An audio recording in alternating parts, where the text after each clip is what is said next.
for the University of Florida, but when you look at the Gators' opponent for homecoming, it does not look like your typical homecoming opposition. Yeah, these Cardinals are led by possibly the best football coach in America, Howard Snellenberger. You might recall in 1972, he was the offensive coordinator of that great undefeated Miami Dolphin and World Championship team. Then in 1983, he was the head coach and the guy responsible for bringing an NC2A championship to the Miami Hurricanes. And he's excited, David, about the program he's building now at Louisville. Well, 2 years ago, you might recall the Louisville Cardinals were in the Fiesta Bowl, and they beat the Alabama Crimson Tide there. They have struggled early this year, but in their last 2 games, take a look at what Louisville has done offensively. Well, they struggled early on offense, but certainly in the last 2 games, averaging over 447 yards per game. And look at the point total increase, now averaging, most recently, 26 points per game. Florida's team last year, as it won the Southeastern Conference Championship, was relatively injury-free, but this year the Gators have not been so lucky, and that has been a factor in their problems early in the season. Running backs Eric Rett and Kedra Malone, 2 fine tailbacks, have been slowed by injuries all year long. Tony Davis saw extensive action last week coming out of the backfield to make some excellent catches, but the production a lot less this year because of those injuries, but a lot of talent still in that backfield, David. And the Gators look to be full speed in the backfield for the first time this season today against Louisville. Kelvin Randolph at fullback has had an injury problem with his ankle, but apparently he's at full speed here today also. Well, and they have to be. It's critically important for these fullbacks, Bilkey and Randolph, to get some blocking done to increase the Gators' production. You see currently they're 11th in the Southeastern Conference running the football. So the Gators at full speed in the backfield today, and maybe those numbers can go up against the Louisville Cardinals, who are also a pretty good team defensively against the run. So the Gators will be tested today in that area as well. Our sideline reporter again this week is Steve Babick. Let's check on the sideline with Steve right now. David and Jim, all week long, Steve Spurrier has told the media and his players that this is not your typical homecoming opponent. And all you have to do is look at Louisville's schedule. They opened the year at Ohio State, a game they lost by just 1 point. They also played tough opponents in Arizona State and Syracuse. And following the Florida game, they will play at Texas A&M and at Pitt. So while other homecoming teams have come into Florida Field intimidated by the Gators and by the 80,000 fans that will come to this game, not the case for Howard Snellenberger's Louisville Cardinals. Stay tuned, Jim. Louisville kicking off to the Gators. Harrison Houston downing the ball in the end zone. Florida will have it at its own 20-yard line. As Steve Babick said, this Louisville football team is an outstanding team, a football team with a 3-4 record. You wouldn't think that they could challenge a team like Florida on its home field, but that is not the case. They have played a great schedule, and this could be an interesting homecoming for the Florida Gators. Shane Matthews sets up the offense. Gators at their own 20-yard line. And on the first play of the game, Rhett is the ball carrier, and Rhett bangs out to the 22-yard line, a gain of a couple of yards. It'll be 2nd and 8. Starting lineups, Kelvin Randolph back, injury-free now, hopefully, with that sprained ankle. He is a key member of that offense. The Gators need his blocking ahead of Eric Rhett. The offensive line, Jason Odom and Reggie Green, a pair of true freshmen up there. 2nd down and 8 for the Gators. Matthews rolling to his right. Willie Jackson with the first down, and Jackson goes out of bounds at the 33-yard line. Jackson continues to be a handful after catching the football. Great, excellent running ability. A look at Matthews' numbers so far this season. Gators in a hurry-up offense, going without a huddle, lining up at their own 33-yard line. Shane Matthews really had his best game last week, certainly at least since the opener with Kentucky. On the play action, Louisville has scored a lot of quarterback sacks this year, and big number 52, Brevin Smith, was breathing down Matthews' back. There's Brevin Smith at one defensive end spot. He is out of Orlando, Oak Ridge High School. Ray, another fine defensive player. Ben Sumter, another Floridian out of Jacksonville Rains High School. Cully and Cavallo, also fine players. Ray Buchanan, one of the top defensive backs in the country, has 13 career interceptions. Well, and that secondary did an excellent job on the last play covering the Gator wide receivers. Matthews was forced to move out of the pocket, threw the ball away, and I think it was an excellent call. There were no blue shirts anywhere near that football. As we look at today's officiating crew. Intentional grounding on the offense. Good 5 yards.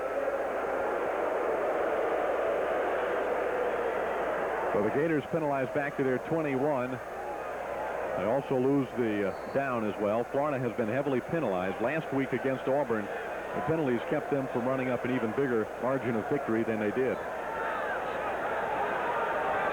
Matthews in trouble again. This time he finds an open receiver. The pass is caught. And out of bounds goes Harrison Houston at the 35-yard line. It's Eric Brett, the ball carrier, out at the 35. So Matthews almost sacked back there, but made a play out of it. Taking a look at today's key matchups brought to you by Osmos Lumber and Great Southern Wood.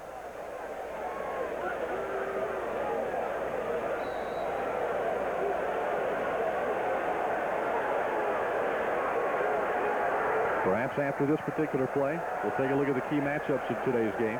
It's 3rd down and 7 from the 35. Matthews pressured again. Smith had him wrapped up, and Smith takes him down at the 24-yard line. Brevin Smith, the senior from Orlando out of Oak Ridge High School, and there are going to be a lot of Louisville players from the state of Florida with a lot of particular interest in this game. The key matchups, the Gators have got to stay in this game and not overlook Louisville after 5 tough Southeastern Conference games. They got to stay away from those penalties that have been plaguing them all year. And to the Cardinals, that Gator secondary going to have to respond there, and the Gators have got to find a path rush. They've only had 7 sacks in 5 games, and Louisville, some games will get that many in one game. Shane Edge is back to punt from his own 10-yard line. Really got the leg into this one. Ray Buchanan backpedaling from his own 21. Got away from Pete Archie, but the Gators surround him and put him down at the 26-yard line. We'll take timeout early in the first period from Florida Field.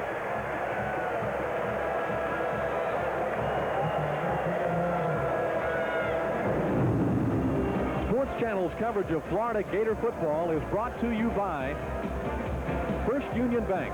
When it comes to service, everything matters. By Osmos pressure-treated pine, only from Great Southern Wood. By Dairy Farmers Incorporated, milk, it does a body good. By Norwegian Cruise Line, when it comes to cruising, nobody else is in our league. By Amelie Southeast Formula Motor Oil, built to keep it cool when the heat is on. And by Sears Home Improvements. Could you guys give the dog a B-A-T-H? Milk's got a lot going for you. Hey, Tommy, we're going to give Oscar a bath. Carbohydrate for energy, but it's slim on calories. With magnesium for balance, riboflavin for agility, and protein for stamina. Wow! You clean already? Milk. It does a body good.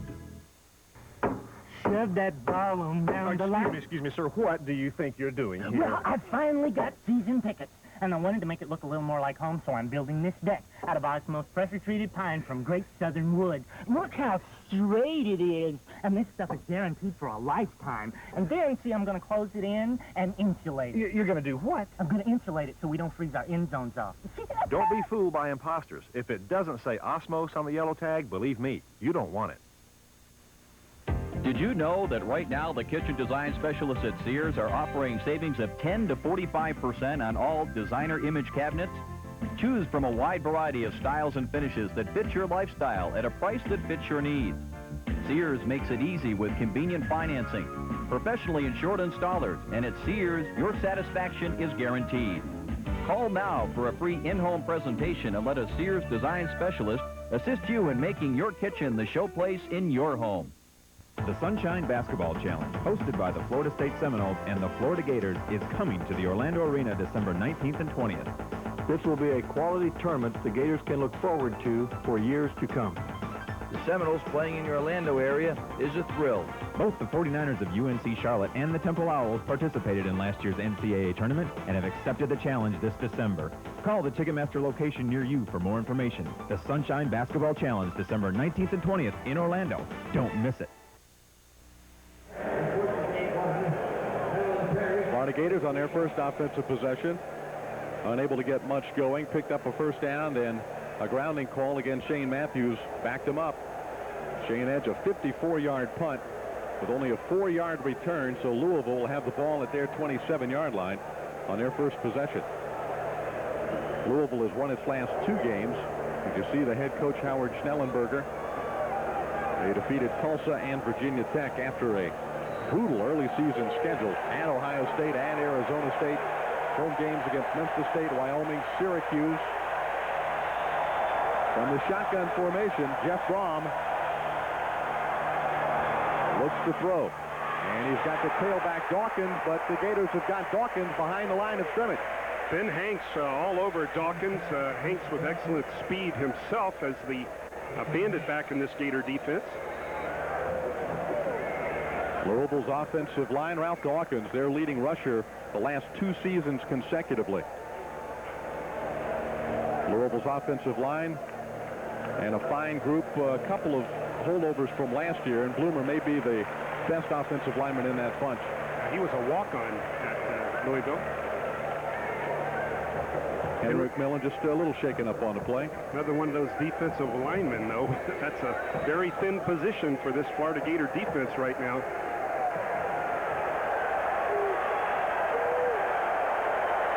Louisville is 2nd and 11 from their 21-yard line. A handoff to the fullback, Fitzpatrick. Fitzpatrick gets the first down out to the 37 or 8-yard line. Bill Spear made the tackle for the Gators. Florida's defensive line, Church, a true freshman, McMillan, Bill Gunner, a veteran in that group, and Kevin Carter, an outstanding sophomore from Tallahassee. The linebackers led by senior Carlton Miles out of Daytona Beach. And the secondary anchored by Larry Kennedy, the sophomore having a fine season out of Sarasota Riverview High School. 1st and 10 for Louisville. Again from the shotgun. They set up the screen play. Dawkins. And Dawkins is brought down at the 41-yard line, a gain of 3. Gunner was there, along with help from Monty Groh to make the tackle. That screen was really set up beautifully, but it was the quickness and pursuit of the Gator linebackers and secondary that closed to shut down that play for some insignificant yardage. It's beautifully set up as we see the ball dropped off to Dawkins, a young running back out of Jacksonville. You see Monty Groh, Carlton Miles, a lot of pursuit, about 4 Gators on that tackle. Dawkins is hammered at the line of scrimmage. The ball comes popping out of there, but his forward progress was down. He was hit first by Johnny Church. Number 40, the true freshman. Florida using 7 true freshmen, not redshirting those 7. Church, one of them. Ball is at the 41-yard line, where it is 3rd down and about 7 for Louisville. Gators defense has been stingy on 3rd down conversions. Their first opportunity today right here. And it looked like the left tackle jumped. Kevin Bloomer. And that should be a 5-yard penalty against Louisville. Against the offensive line. Well, you know, David, I think it was important for Louisville to come out here and have a little bit of success running the football, as we see the middle error made by big number 72. The offensive tackle, but Louisville having no success running the football right now, and they're in the shotgun. Braum going deep for his brother, and the pass is overthrown. That pass intended for Greg Braum, and he was well covered by Will White. That'll bring up 4th down for Louisville. Florida Gator defense gets a standing ovation from the homecoming crowd, an appreciative crowd, as they realize this Gator defense will be tested all afternoon with this pro attack that the Louisville Cardinals feature.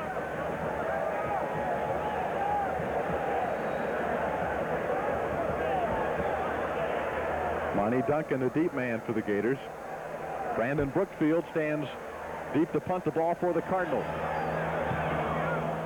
End over end. Returnable for Duncan. He's got it at the 21. And some positive yardage, about a 5-yard return by Monty Duncan. No score in the football game. 10:38 to play in the first period from Florida Field on a home. You need to take a break during a busy day. Just lean back and relax in your Lazy Boy office recliner from Budget Office Interiors. Lazy Boy has comfortable recliners, swivel and side chairs in many different fabrics in both oak and walnut finishes. Budget Office Interiors, the area's largest inventory of quality new office furniture, available for immediate delivery at the lowest prices anywhere. It's the most innovative and exciting lineup in our history. Introducing Jeep and Eagle for 1993. See the technically advanced new Jeep Grand Cherokee and the sophisticated new Eagle Vision. Get a Cherokee Sport for less than you ever dreamed possible. Or jump into fun-loving Jeep Wrangler at a price like this. But whatever you do, don't miss the 93s at your Jeep and Eagle dealer today. See your Florida, South Georgia Jeep and Eagle dealer. Thank you for watching WNFT TV 47 Jacksonville. Second possession of this first period. Quarterback Shane Matthews brings the ball club up to the line of scrimmage. The pitch comes to Rhett. Nice cut back to the inside by Rhett. He picks up 3 yards on first down before Kevin Gaines can bring him down at the 30. Rhett slowed by an ankle injury.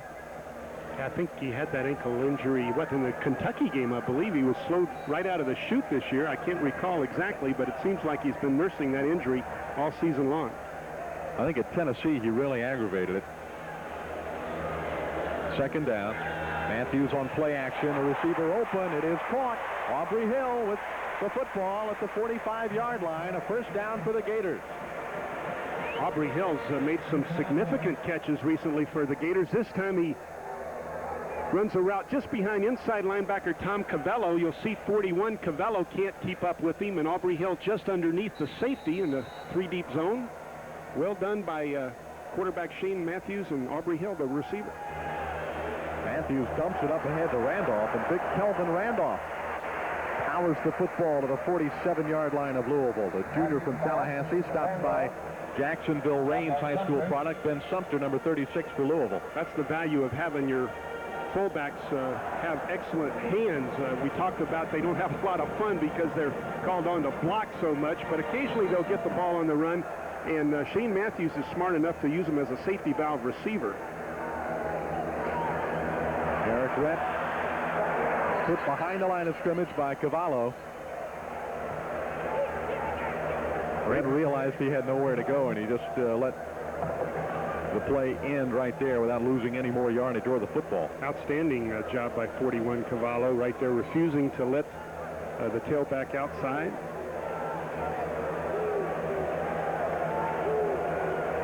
Cavallo, Cully, and Sumter, 3 pretty good linebackers in that Louisville linebacking core. Third down play for the Gators again. Willie Jackson knew he was going to get hit, held onto the football as Buchanan, the All-American, was there to put him down at the 34-yard line. Ray Buchanan, the safety, made a lot of preseason All-American teams, and justifiably so. He's a talented defensive back, but Willie Jackson drags right in front of him. And as you mentioned, David, Willie knew he was going to be hit, but he concentrates on the catch. You look at Willie run straight down the field and just make a break underneath that deep zone coverage, and before Buchanan, the All-Star, can break on the ball, Willie has the Gators' first down of the afternoon. Running back is Keeper Malone. Oh, the football pops out of there, and Buchanan's got it. Matthews may be the only man that can stop him, and he does. And now help comes, and Buchanan goes out of bounds at the 41-yard line. That ball squirted out of there like a peach pit out of the hands of Kedra Malone. Looks like possibly his own leg hit the ball as he was carrying it, or did he just completely lose the handle? We talked about Buchanan, the All-Star defensive back. He's the guy that's going to pick up the ball. No, it's stripped away by number 94, Joe Johnson. And there's Buchanan, the All-American, trying to get down the field. Unfortunately, Shane Matthews has the athletic ability to shut him off near the sideline. A couple of little guys, but a couple of very fine football players. Buchanan and Ralph Dawkins, the Louisville tailback.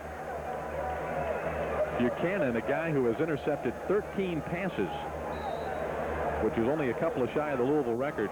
Dawkins, as we mentioned earlier, has been the Louisville Cardinals' top running back the last 2 seasons. He's an all-purpose guy. Excellent pass catcher out of the backfield, also with 26 receptions coming into today's game.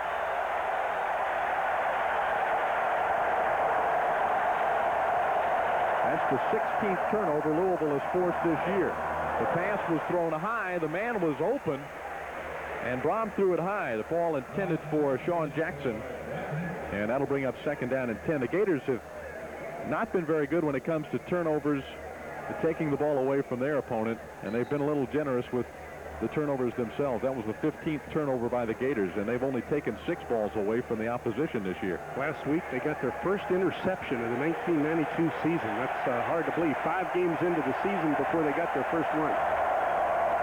Brom gives to Dawkins. Dawkins slashes across the 40 to the Florida 38-yard line, a gain of 2. Johnny Church was there to make the stop. 3rd and 8 coming up for the Cardinals midway through the first period from Florida Field in Gainesville. You got to realize that the Cardinals are only averaging 87 yards per game running the football. As you see, Dawkins, the workhorse, has 368 yards himself, but this is not a offense that's dominated to any extent by the running game. They're a pass first, run second offense. Brom feeling the heat. Now he's looking for that first down marker, and I don't think he got there. Monty Grove got him from behind at about the 32, and they needed to go to the 31 or just beyond. I think it'll be 4th and a long one. Well, they said Brom coming into this ball game was much like Schuler, the outstanding quarterback we saw at Tennessee. He had the ability to pass and run, and right here, Brom, the protection breaks down. There's excellent coverage. He takes off, but he's short of the first down marker, and it looks like these guys are going for it. Rowe had the big game last week against Auburn. Louisville with Quinn and Dawkins in the eye. They give it to Dawkins, trying to run wide. Johnny Church broke the play up, or rather Robinson broke it up, and the Gators got him behind the line of scrimmage. Church and Carter made the tackle, but Ed Robinson disrupted that play. Eddie Robinson did a fantastic job on the wide side of the field. Watch him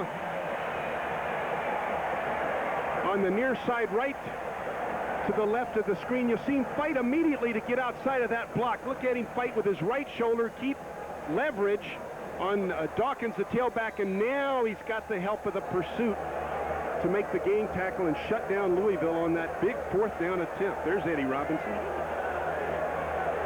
Robinson from the same high school that produced Dexter McNabb. Line Gator fullback. Almost picked off by Anthony Bridges, and he might have had 6 if he'd been able to bring it in. Well, I thought 2 Cardinals had a great shot at that. It looked like Ben Sumner, number 36, had a shot at it. Bridges is going to have the ball hit right between the 2 and the 1, I think. He just drops this thing, or as you mentioned, that would be an easy 6 for Louisville, but that play will cause some concern to Shane Matthews, at least for a moment or two. Long pass across the width of the field by Matthews, and Bridges almost got it. Now it is 2nd and 10. A little safer pass to the tight end, Greg Keller. Keller has about 9 up near the 45-yard line. Louisville has intercepted 10 passes this year in their first 7 games. George Rushing got his first start at the tight end position last week, but then he injured his shoulder, and Charlie Dean and Greg Keller are going to see extensive action at tight end today. Keller right now in the ball game.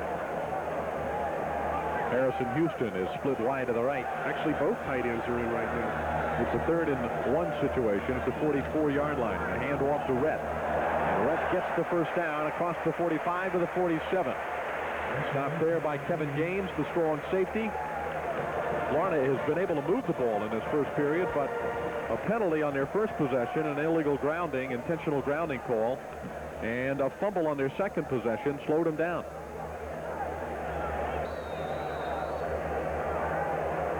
No score in the first period. 6:07 left in the first quarter. Ran on a counter play. Looks like he's got some room over on the left side. Gaines brings him down at the 45-yard line. A first down gain of 7. That counter play was one of the biggest plays in the Gator offense in the 1991 season. A lot of production out of that play last year. This year, they've not used it that much. I think one reason, Rhett's not been healthy. You see him right there stumble a bit, but still a gaping hole to the left as he gets a block and some help downfield. Rhett ran into a brick wall at the 45. It'll be 3rd down and 3 now. That was Andy Cully, did a beautiful job with a head-on tackle right there. Cully playing across from David Swain, the young sophomore offensive guard. There's Andy Cully. Leading tackler in the 91 season. One of their top tacklers this year. He and Ben Sumter rank 1 and 2. Third down play again. The Gators working quickly. Jack Jackson brings it in and gets the first down as he steps out of bounds at the 39-yard line. Jack Jackson continues to earn more playing time in this Gator offense. We've seen him here in the 1992 season get better and better with every outing, and now he's seen extensive action early in this ball game. Jackson with what seemed to be great hands. I can't ever recall seeing him drop the ball. Made some beautiful touchdown catches this year. The Gators are inside the Louisville 40-yard line.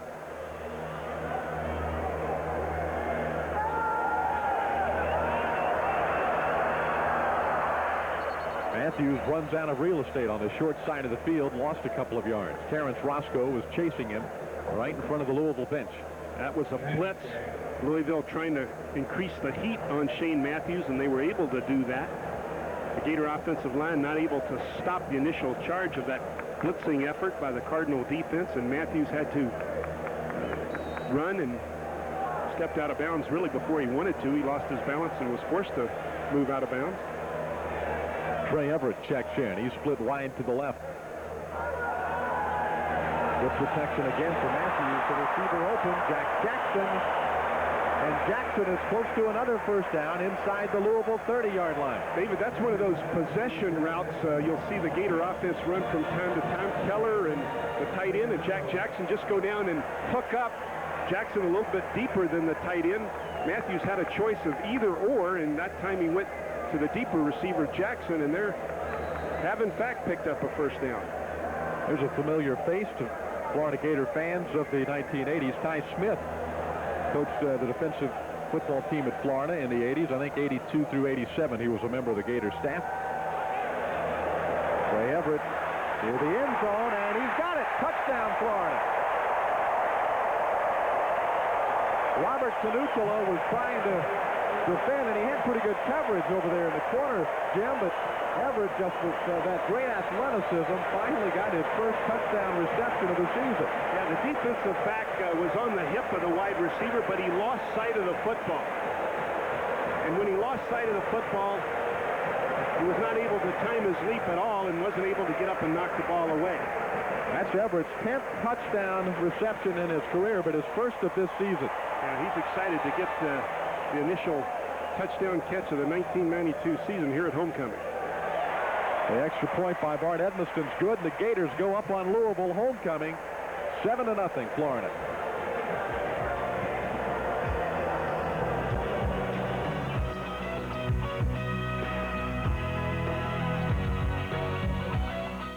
The 93s are rolling in, and that means that you can roll out with great closeout prices on every 92 at Ben Smith in St. Augustine. Drive off in a 92 Toyota Camry with front-wheel drive and driver's side airbag for the low closeout price of $13,395. Or try this sporty 92 Pontiac Grand Am with automatic air and more for only $10,995. And the rugged 92 GMC Sonoma is selling out at only $96.95.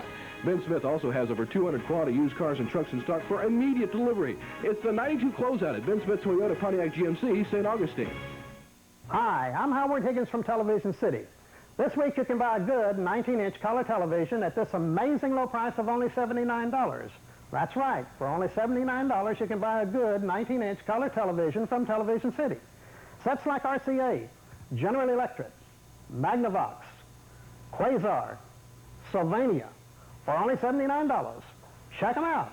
Hundreds to choose from at Television City, 3100 North Main Street in downtown Jacksonville. For Betty Holzendorf, life was tough as a child. Her mother worked 2 jobs and long hours. Betty knew she needed a good education to succeed. When she entered 1st grade, she could already read the classics. She became a teacher, a problem solver, an outspoken leader, a community activist, and the mother of 4. Now Betty Holzendorf wants to serve in the state Senate because she wants to help build a better Florida for her children and for us. Betty Holzendorf for the Florida Senate.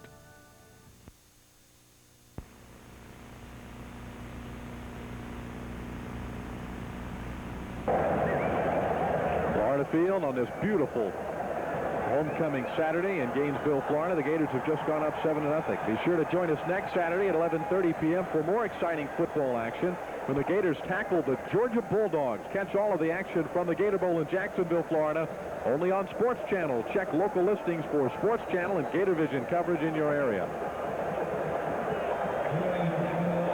That touchdown pass by Shane Matthews, his 61st at the University of Florida, the 10th of this season. Aaron Bailey brings it out, and the Gators smother him at the 22-yard line. And Robinson was the man on the scene for Florida. Let's take a look at another angle of that touchdown from ground level. A great catch by Everett. What Shane Matthews does so well is he fades the ball outside away from the coverage, which is to the inside of Trey Everett. Gives Everett the chance to outleap the wide receiver, and the ball was right on target, as it is so often with Shane Matthews throwing it. An impressive drive by the Gators. 9 plays, 64 yards, only 2:22 off the clock. 4:18 now left in the first period. Backup tailback Anthony Shellman gets the call on first down. Shellman gets a couple of yards across the 25. Kevin Carter slanting inside, the sophomore defensive end making the initial hit.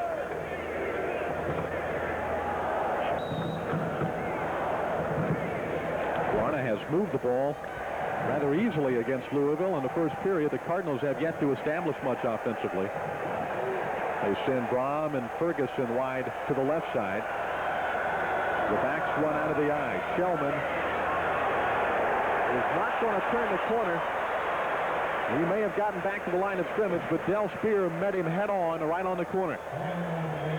And we talked about that Florida connection for Louisville. Anthony Shellman out of Bradenton Southeast. He's the alternate tailback behind Ralph Dawkins. He's given Dawkins a bit of a rest right now. Another Florida product, but Monty Groh is over there to make the hit, and Louisville faces another third down conversion. Del Spear from Miami, out of senior high school, his senior season with the Gators. Third down play for the Cardinals. The receiver is wide open, Dawkins, and Dawkins has the first down for the Cardinals at the 40-yard line. Oh, just really well executed, and Dawkins comes out of the backfield and hooks up right in front of the Gator linebackers.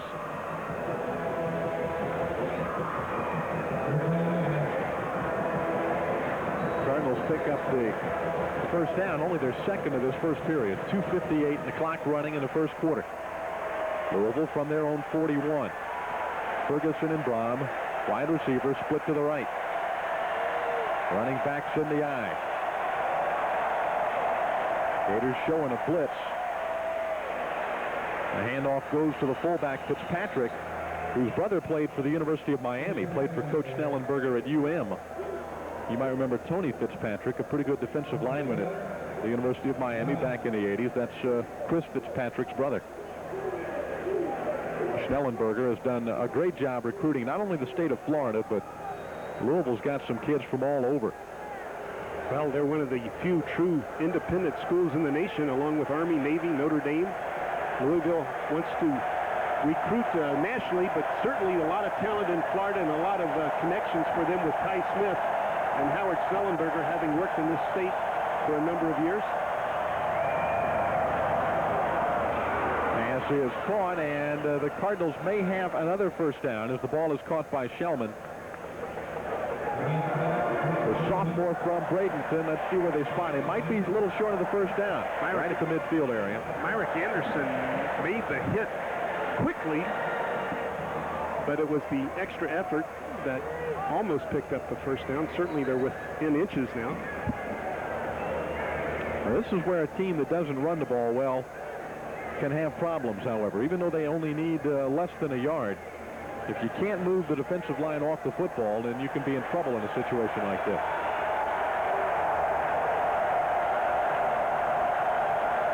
Fitzpatrick, the only running back. He gets the ball, and there he goes down behind the line. That's what we're talking about. Louisville is not a very good team running the football, and the Gators just stuffed them at the line of scrimmage. McMillan plugged the gap. You're almost tempted, Jim, maybe to throw the ball in this situation. Well, Carlton Miles, David, just shot the gap. It was a blitz all the way for the inside linebacker. He was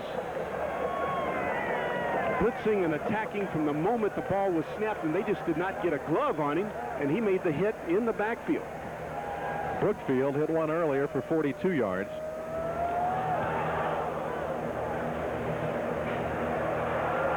Monty Duncan goes down at the 17. Only 26 seconds left in the period, and the Gators up 7-0.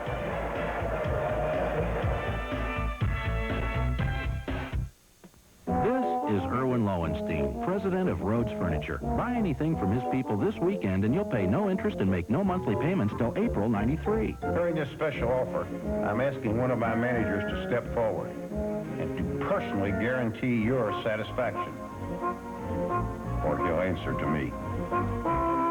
Shop Rhodes this weekend and pay no interest or monthly payments until April '93. Why can you get a deal this good at Rhodes? Because I say so. Go Gators! Go Gator Stuff! Jacksonville's outpost for fightin' Gator memorabilia. Gator Stuff has the widest selection of gift ideas for all your Gator fans. Gator desk sets, Gator jewelry, even Gator golf gear. From bag to ball, we have it all, including the Steve Spurrier line of sportswear. If you know a Gator fan, you need to go to Gator Stuff, 6139 Beach Boulevard, just 2 blocks from University Jacksonville. Or call us toll-free, 1-800-241-4513. What you waiting for? How'd you live without it? So far, talking entertainment. You're talking Alhambra. With fine dining and Broadway's best, the Alhambra Dinner Theater is proud to present the Broadway musical Gypsy. The reviews are great. The word is out. Don't miss Lisa Baldini in her starring role as Mama Rose in the Alhambra Dinner Theater's Gypsy. Talking entertainment. You're talking Alhambra. Barna scored the only touchdown so far of the game on a Matthews to Everett pass. We're late in the first period. The Gators with the ball at their 17-yard line. Matthews finds Jackson.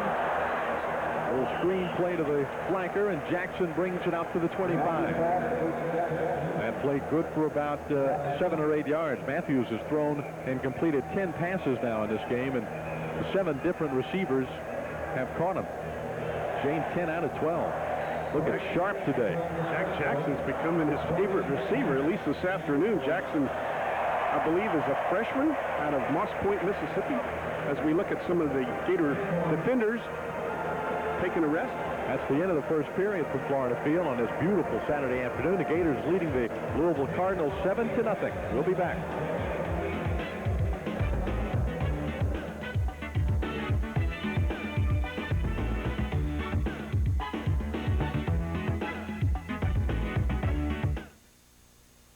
Now, Sports Illustrated takes you where you're not always welcome.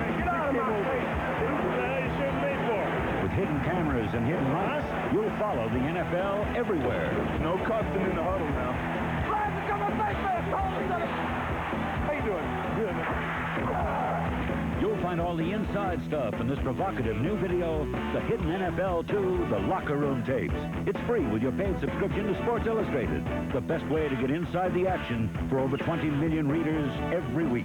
Go get these suckers down. Go up. With your free video, you'll go where you've never been before and hear things that maybe you shouldn't. The wide receiver went out here and tackled it right in front of you. It's our ball. That's what happened. It's our ball. So let us get back in the huddle. Call this toll-free number now and be there for the Locker Room Pep Talks. Great job, Ed. Proud of all of you. Feel good about it. I'm proud of you. Be happy. Enjoy it. You hit it with everything you got. Yeah! Then line up in the backfield. Do it, move it. Learn how to steal signals. What the hell is that? Can't read the signals now, can you? And be sure to do everything they tell you. Adjust! Come on! Milk it! Shut up, man! Shut up! Produced by by NFL Films. It's over 40 fantastic minutes, free from Sports Illustrated. Get your free video and a full year of Sports Illustrated. 54 issues, including the famous swimsuit issue, for only $1.29 an issue. Save over 55% off the cover price. The free video and a year of SI make great gifts for the sports fans on your Christmas list. If football is one of their favorites, this is the gift for them. Call now to subscribe or renew, or give Sports Illustrated as a gift. And get this great video free. For quicker delivery, use your credit card. Don't smile!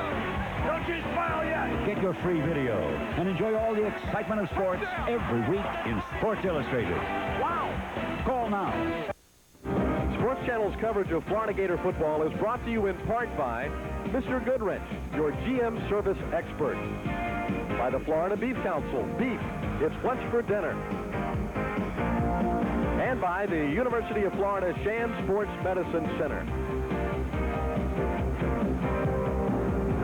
A sellout crowd at Florida Field, Ben Hill Griffin Stadium in Gainesville to watch homecoming 1992, and the Gators out in front of Louisville 7-0 as the second period begins. Florida is second down and 2.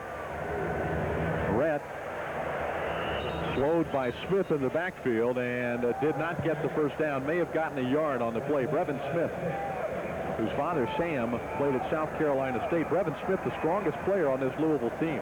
Yeah, he shed the blocking attempt of Jason Odom right there. Big Jason's 283 pounds, but Brevin overcame the blocking attempt and did a great job of making that tackle. Young man bench presses 435 pounds. Third down play. The Gators looking for the first down, and they have got it. And it's Jackson again on the receiving end. Boykin and Bridges there defensively.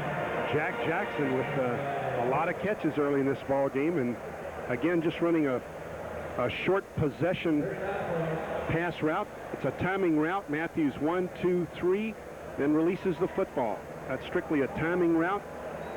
He wasn't going to go back and look around. He knew exactly where he wanted to go. Louisville's defensive backs, Jim, are showing a lot of respect to the Gator receiver speed. They're playing it quite soft. 3 wideouts on the field now for the Gators. Yeah, right now all those DBs were about 7 yards back. Well, the shovel pass didn't fool anybody. Red caught the ball, but then he was smothered right at the line of scrimmage. Maybe behind it. Chris Kelso was there to make the stop. Yeah, this is an ugly-looking play when it doesn't work. When it does work, which it has quite often in the past, it's really an exciting play. But right there, Louisville had it smothered. 2nd and 14. Matthews with time, and the pass is caught by Charlie Dean. And Dean will have the first down. That is his first reception. Well, I just started to look it up to see how many passes he had caught, because Charlie Dean has not seen that much action. Great protection up front. And there's your tight end hooking up just beyond the linebackers. Dean is a junior on this football team, and that's the first catch of his career. Of his career? That's right. In addition to the 92 season? No wonder I was about to look it up. I couldn't recall that he had caught one before. We're looking up to double check. Matthews rolling around out there, and he's got Rhett, but Rhett is brought down by Cully, the linebacker, near the line of scrimmage. Now, the Gators have used a lot of different people at that tight end position ever since Kirk Kirkpatrick graduated. Kirk Kirkpatrick 2 years ago caught over 50 passes by himself out of the tight end position. Dean caught 1 last year, so that was his second. All right, well, don't make any more mistakes now, will you? We'll try not to. Not likely, though.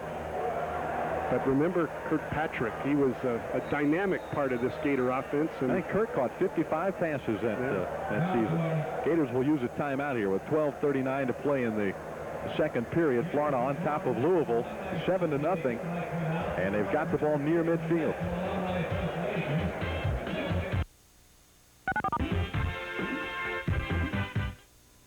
Go Gators! Go Gator Stuff! Jacksonville's outpost for fighting Gator memorabilia. Gator Stuff has the widest selection of gift ideas for all your Gator fans.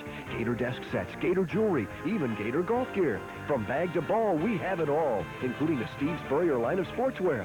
If you know a Gator fan, you need to go to Gator Stuff, 6139 Beach Boulevard, just 2 blocks from University Jacksonville. Or call us toll-free, 1-800-241-4513.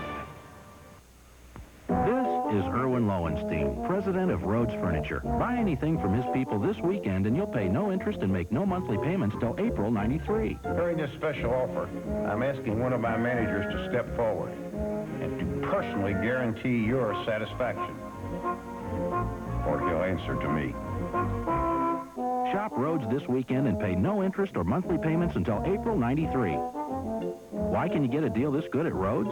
Because I say so.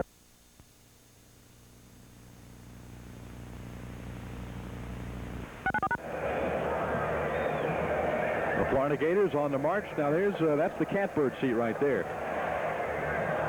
Gentleman got one of the best seats in the house. He's got good vision. Sports Channel has an action-packed schedule of Miami Heat action this fall. On Tuesday the 27th, preseason game with the Phoenix Suns. And then a home opener against the New Jersey Nets on Saturday, November the 7th. And then the Heat against the Boston Celtics on Tuesday the 10th at 7:30 p.m. Miami Heat basketball, it's only on Sports Channel. Check local listings for availability in your area. Matthews red hot in this first half. Has hit his last 9 passes. Second down for the Gators. Great protection again. Kedra Malone with the football. Malone's got excellent speed, and down he goes at the 38-yard line of Louisville. Kevin Gaines made the tackle. And he had excellent help downfield by wide receiver Jack Jackson. Jack Jackson having a great game today. Watch him help out Kedra Malone. Malone with the quickness out of the backfield. Sets up just beyond the line of scrimmage, really, but gets downfield with his running ability and the help of his teammate Jackson. Now you're looking at number 62 for the Gators, Dean Golden. The sophomore was a big part of the offensive line's play late last year because of a team violation. He missed the first 5 games of this season, but Golden is back today, and he threw a key block on that last play from Malone. Rhett carries to the 35-yard line. Yeah, he really did. He stood up as if to pass block on the draw play, then shielded the defensive tackle away and to the outside. Golden gives the Gators another talented athlete up front, and you can never get enough of those guys up front. Golden playing guard, left guard right now. I'm not sure what that Gator fan's playing right now, but he's having a good time on homecoming Saturday. Second down and 8. That pass is in and out of the hands of Greg Keller, the tight end. Unable to bring it in at the 25-yard line. Well, that's the first time Matthews has been off target, as you mentioned, in quite a while, and that one actually hit Keller in the hands. I think he might have been able to come up with that one. It might have been nicked a little bit at the line of scrimmage, but no, that was a catchable pass. You know, Matthews had an excellent game last week against Auburn, and he's continuing on a roll right now with his consistency of performance. You know, we don't know what the time of possession. We don't get those figures updated, but the Gators have had the ball almost this entire first half. Matthews going deep. Jackson, the man. Jack Jackson. Unable to bring it in. It was thrown over his head at the 5-yard line. Buchanan, the All-American, was in coverage for the Cardinals. Yeah, I believe even if that ball had have been on target, Buchanan would have gotten there at the same time. He was in excellent position to make the play. Gators trying to go deep for really one of the few times in today's ball game. They've been throwing those possession pass routes. The Gator defense has been stifling so far against Louisville, and that might be one of the reasons that Steve Spurrier decides to go for it on 4th and 9 here. Receivers everywhere, and the pass is caught by Duncan. He needed to get... Well, he got the first down. He needed to get to the 27, and he got to the 25. Johnny Duncan with the catch. He caught the ball on about the 27, the 26. He knew where he had to get in case he got hit right there. Now watch him hurriedly get back. He knew that he had come up to make that catch, as all receivers are taught to come back to the quarterback, but then he knew, uh-oh, I've got to get me at least another extra yard to pick up the first down, and that's what he did. Gators gamble on 4th and 9 and come through. That was a big gamble, wasn't it?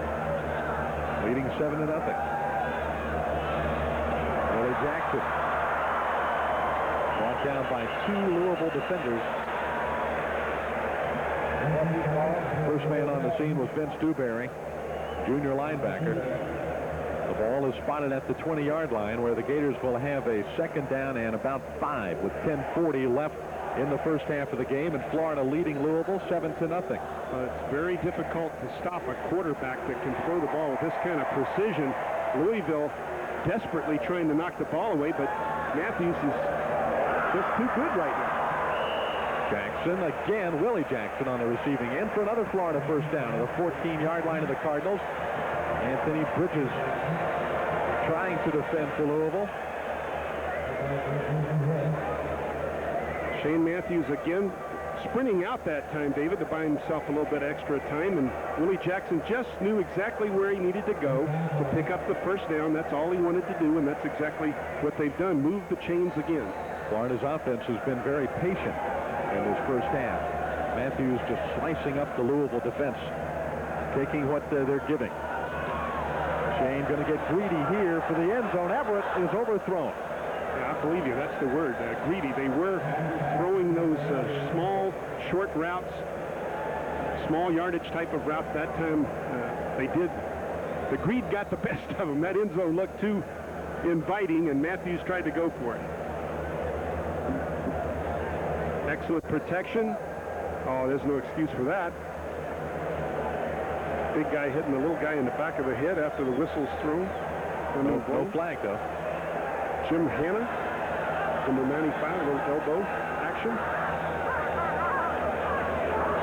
2nd down and 10. Matthews intends to pass for Houston, threw it behind him. That might have been 6 if he'd thrown it right on the numbers, because Houston was motoring full speed at about the 7-yard line. Hit him on the numbers there, Jim, and he might just keep squeaking into the end zone. One of the most difficult pass routes to get the ball perfectly thrown as Houston slashes across the center of the field. Matthews just a bit behind him. So now 3rd down and 10 with the ball still spotted at the 14.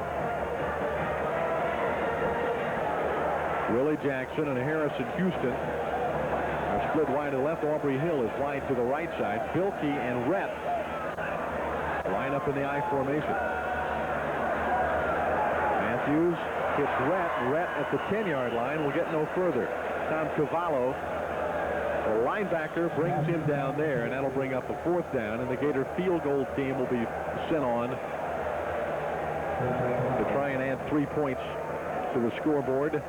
You see Coach Spurrier, the frustration. The team moved so well all the way down the field. They wanted to be rewarded with a touchdown, but Louisville tightened up there in the end, and out comes Edmiston to try for the field goal.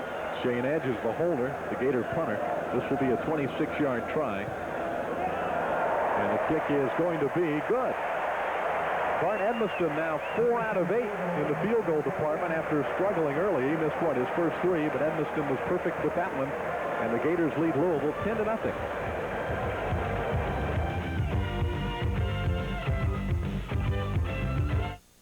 Did you know that right now the kitchen design specialists at Sears are offering savings of 10 to 45% on all designer image cabinets? Choose from a wide variety of styles and finishes that fit your lifestyle at a price that fits your needs. Sears makes it easy with convenient financing, professionally insured installers, and at Sears, your satisfaction is guaranteed. Call now for a free in-home presentation and let a Sears design specialist assist you in making your kitchen the showplace in your home. Sunny's makes it all just right. We put our best in every bite. For barbecue at its best, you want mouth-watering chicken, ribs, pork, or beef, slow cooked to perfection with Sunny's special sauce at a very affordable price. Now that's barbecue at its best. 'Cause everybody loves to eat at Sunny's. Barbecue at its best.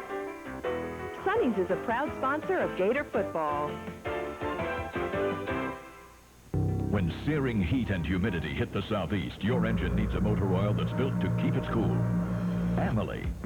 We started with premium base oils, added viscosity improvers to prevent thermal breakdown, extra oxidation protection for longer engine life, and enhanced high-temperature performance. The result? Amalie Southeast Formula Motor Oil, built to keep its cool when the heat is on. Ask your retailer for Amalie today. Florida Gators have just added a field goal to the score, and they lead Louisville 10-0 here at Florida Field in Gainesville. A beautiful afternoon for football. You couldn't ask for better. Ryan Rulin will kick it away for the Gators. Aaron Bailey stands deep near the goal line. Temperature at game time, I would think probably in the mid-70s here in Gainesville, Florida. Rulin kicks it deep, and Bailey going to bring it out of there from 1 yard deep. Over to the 20, and out of bounds he goes at the 23-yard line. That last Gators scoring drive, Florida marched 74 yards, 17 plays. The drive stalled out at the Louisville 10-yard line, and Edmiston hit a 27-yard field goal to make it a 10-0 score. 17 plays. That's a tremendous number in one drive. We think Louisville, at this point in the game's only had about 15 plays altogether. The Gators had 17 plays on one drive, and that's an exciting statistic for any offensive coordinator when your offense can dominate like that, keep the football, but they did want the 6. They wound up getting the 3. A pitch on the reverse. Oh, Hanks. Aaron Bailey runs right into Ben Hanks on the corner. That looked like one of those practice drills that the defense goes through when they have some of the scout team run right at them. Watch the play here of Ben Hanks. Boom. Adios, amigo. Fine play by Hanks, the freshman from Miami. Now let's check the sideline with Steve Babbitt. Earlier in the game, Henry McMillan came out and he got a ding on the helmet. He went back in, but the Gators were hoping this week their defensive line would be short up to the return of Harvey Thomas. Harvey gave it a go early in the week in practice, but just didn't work out. And we'll see if next week Harvey Thomas can become activated. Brown being chased back there, and down he goes. And the man Steve Babbitt just referred to makes the sack, Henry McMillan. Kevin Carter was also back there with the big guy. Yeah, Kevin Carter was half of that sack. He's the one that was in hot pursuit of Brom, but it was McMillan who made the tackle himself. Watch the backside. Look at Kevin Carter right there, and there's Big Henry. Both of them make the dive, and Henry has the grab. Great effort by both defensive players, McMillan and Carter. McMillan has been the top big play man on that defensive front. Brom throwing it and comes up short. It wouldn't have been a first down anyhow. Intended receiver was Bailey. Even if he caught the ball, it's still fourth down, but the Gators now could get very good field position on the Louisville punt. Well, David, it's a lot easier to play defense when you're rested. And after that 17-play effort by the Gator offense, that Gator defense was well rested, and you saw the results with their speed on the sack of the quarterback Brom, and they shut down Louisville with only 3 plays down. The Gator defense gets to go rest again. The Gators have tremendous momentum building in this game. Florida went after the punt. Gilmore almost got to it. Now Duncan makes a fair catch. That was a tough punt to handle. A real high kick to the bright blue sky above Florida Field, and a good play by Duncan. 42-yard kick with no return. Yeah, he's looking right into that sun in this Florida sky, and that was well done by Monty Duncan. You know, Willie Jackson had been running punts back, but they made the switch this week to Duncan, and he's doing an excellent job this afternoon. The Gators with good field position, setting up at their own 44-yard line. Willie Jackson is wide left, Aubrey Hill and Harrison Houston are split out wide to the right side. Randolph and Eric Rett, the running backs. Matthews threw the ball into the hands of Cavallo. The Louisville linebacker with the interception, his third of the season. Aubrey Hill was the intended receiver, but Cavallo had better position, stepped inside and picked it off. That's the first interception of the day for Louisville, the second turnover for the Gators. Looks like Shane was looking at Aubrey Hill all the way right there. Cavallo really didn't pick up the ball until the last moment. He saw it coming right at him and made a beautiful interception. Matthews can't believe what's happened to him right there. Shane's first interception of the afternoon, 9th of the season. Louisville now with good field position on the turnover.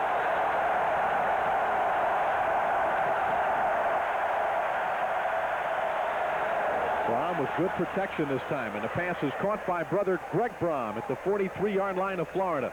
Will White made the tackle. Louisville unofficially right now with just a shade under 40 yards in total offense before that pass from brother to brother. Howard Snellenberger gave one quick little clap along the sideline and says, gosh, guys, let's get going. Let's make something happen. As you look at Brom, 6 of 8 for only 36 yards here midway in the second quarter. Jeff Brom had good protection on that play and allowed brother Greg to run a good route.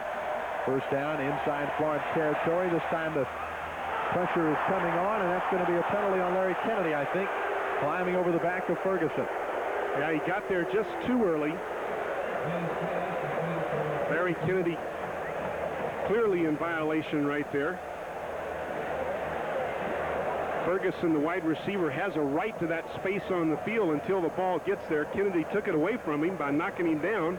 Just a bit of aggressive play by the sophomore cornerback. So with one big catch and a Gator penalty, all of a sudden Louisville's on the Gator 30-yard line and threatening to get their first points of the afternoon.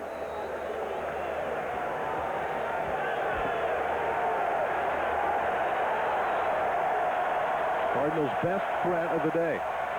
Nice fake by Brom. He's got some room, but he'll throw it. And the pass is caught by Jamie Asher, the tight end, at the 20-yard line. That is going to be good for another Louisville first down. Reggie Ferguson, the wide receiver, was streaking down the far sideline. Brom had a chance to go to him, but selected instead the tight end, who was dragging across the field.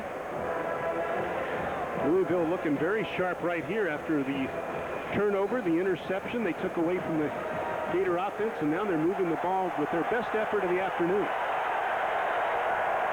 For the first time today, Louisville is inside Florida's 20-yard line. The fullback, Fitzpatrick, near the 15-yard line. That had to be their best rushing effort of the afternoon as well. They're really putting together both elements right now, the pass and the run. Certainly in a position to get at least a field goal opportunity, and they're thinking touchdown, of course. This Gator defense, you'll recall, did not give up a touchdown last week to Auburn. It's been a while since a touchdown's been scored against them. 2nd and 5 at the 15.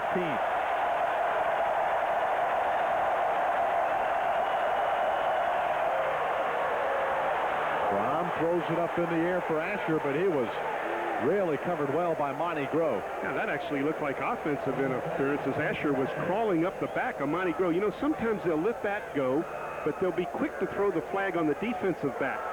Monty Grove had a right to catch that ball. Watch Monty Grove in coverage at the bottom of your screen. The ball is floated up with the hope of Asher can run into it. Look at him use his right hand and shove Monty Grove away. The official standing right there and does not throw the flag. So now it's 3rd and 5.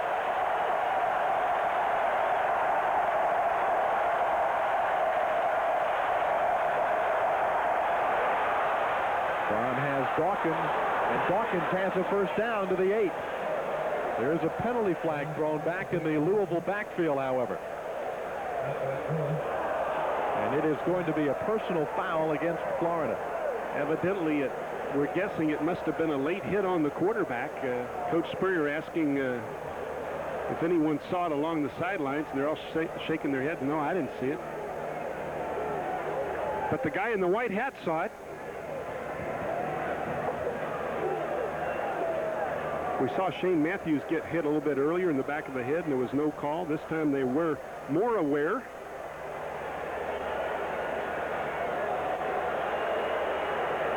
Well, let's see what happened here. Kevin Carter. Oh, Kevin, you don't need to do that. He took 2 full steps before he unloaded on it. Yeah, you just can't do that. You hurt yourself. Obviously, Louisville in great situation right here. First down inside the Gator 5-yard line. Brown has been penalty prone, and that one cost him. Dawkins at the 5, tripped up. A beautiful tackle by Del Spear to keep Dawkins out of the end zone.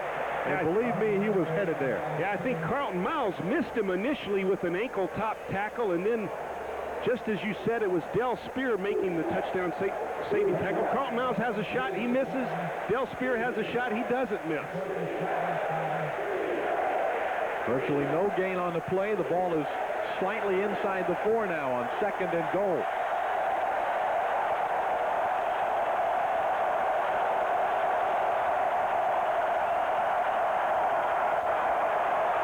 Quarterback going to try and take it himself. Kevin Carter with that excellent speed runs him down from behind at the 2. David, that was run all the way. There was no attempt at all to throw the football. That was strictly a quarterback sprint to the right. They used the wide receivers to crack back on the interior of the Gator defense, but Kevin Carter with the speed and the intelligence to run the proper angle as well. Hog ties the quarterback Brom short of the goal line, excuse me. Not many players defensively, especially linemen, could have caught the quarterback Jeff Brom. Carter did. Ball is now at the 1. It's 3rd and goal.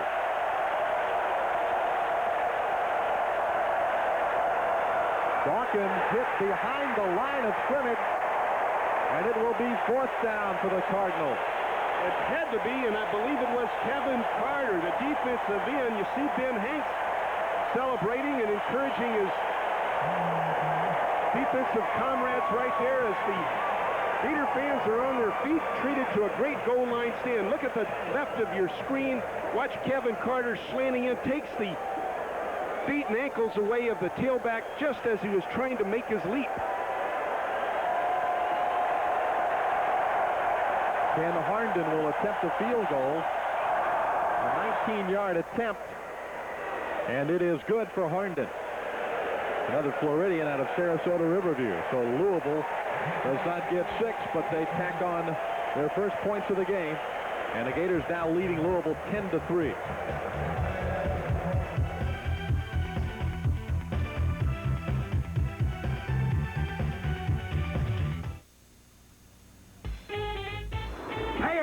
It's your buddy Vern. I know you're on your way out to get a computer, and I sure hope you're going to Computers Barn on Blandett Boulevard in Orange Park. Not one of them fancy warehouse outlets. Computers Barn will custom build one for you just the way you want it. They'll warranty it too. They're the epitome of a computer store. Hey, Ernest, take this. You need it. They got a lot of miles down there. Systems, software, service, and support. Make the Computer Smart choice today. Single-family homes have broadened the horizons of Volano Beach. Beach Walk, an oceanfront community, offers it all with private beach access, exclusive amenities, and a variety of floor plans. You'll enjoy playing tennis, a swim at the pool, and socializing with friends at one of the cabanas. Only 79 families will enjoy the luxuries of this Florida lifestyle. Beach Walk's convenient oceanfront location makes it a 20-minute drive to Jacksonville.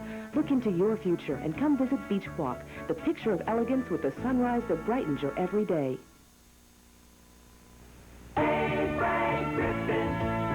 We're counting on you. Hey, First Coast, we know you're counting on us to give you the value, choices, and selection that nobody else can. We've earned your trust over 35 years in the car business. Buying from us is like buying from your best friend. And we work hard to maintain that trust with the best service after the sale. We're the home of kept promises and happy customers. You can count on us. Hey, Frank Griffin. Chrysler, Plymouth. We're counting on you, Frank Griffin. Wells Road, Orange Park. The Louisville Cardinals have just taken advantage of a Florida Gator turnover and have converted it into their first points of the day. It's the Gators now 10, the Cardinals 3. And let's go down on the field to Steve Babbitt. David, speaking of field goals, thinking about Howard Schnellenberger, all week long was talked about the famous 1980 incident between Miami and Florida, when at the very end of the game, and no question about it, Miami had the victory in hand, Howard Schnellenberger ordered his field goal team to go out and kick a short field goal at the end of that game in 1980, and Gator fans are furious. Of course, Howard Schnellenberger's response was, well, we were hit and pelted by objects from the fans, and that's why I went on there to prove a point. Needless to say, though, Gator fans haven't forgotten, and I just thought I'd bring that up since Louisville went for a field goal. Back upstairs. That is one of the more memorable events in football history at Florida involving an opposing coach, I guess.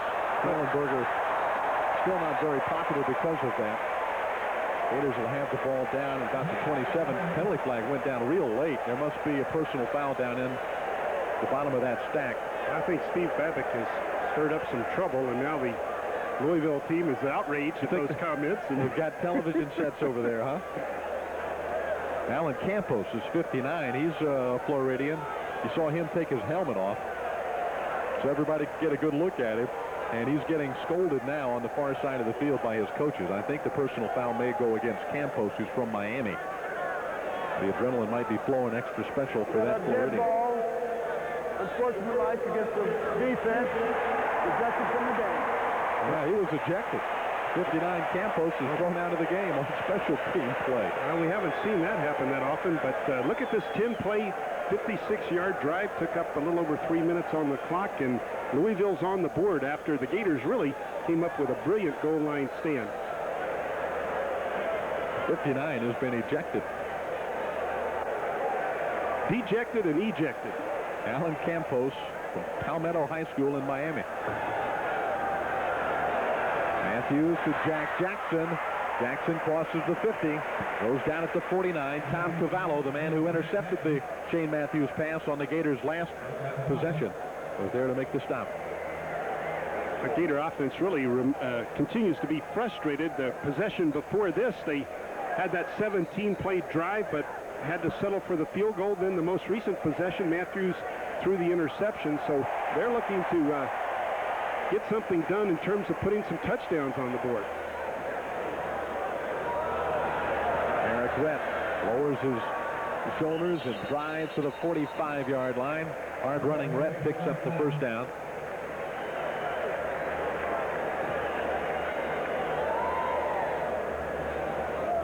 The Gators being very productive, as we've mentioned this afternoon, with the exception of getting the scoreboard to light up. They're really moving the ball with the pass and the run.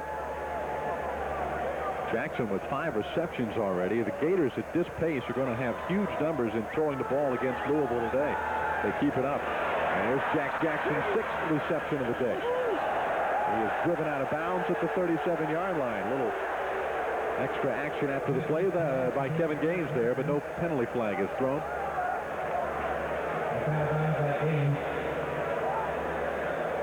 Kevin Gaines playing very softly. Look at him playing very softly in his coverage. Got a 10-yard cushion there. Yeah.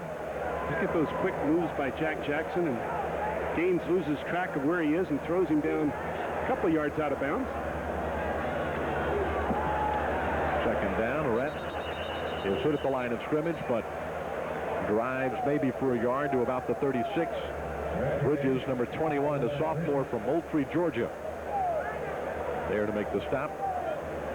That brings up a 3rd down and 1 with time winding down in the second period.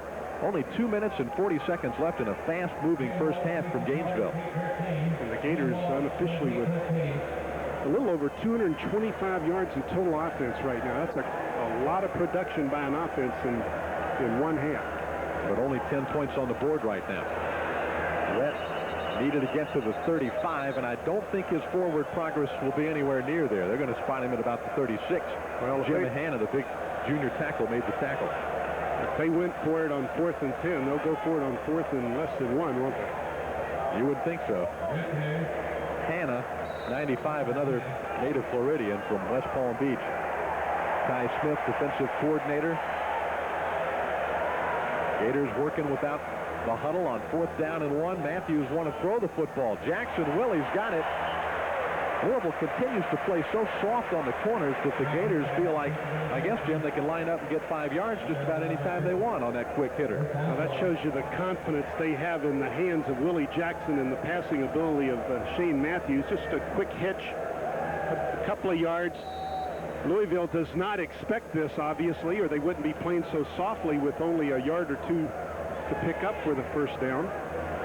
That was Bridges again, this time in coverage.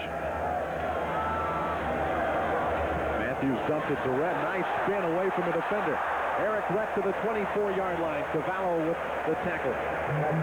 Well, the Gators get beat up front quickly here as the stunning defense of Louisville. At the top of your screen, you'll see Golden and Reggie Green get caught blocking the same man.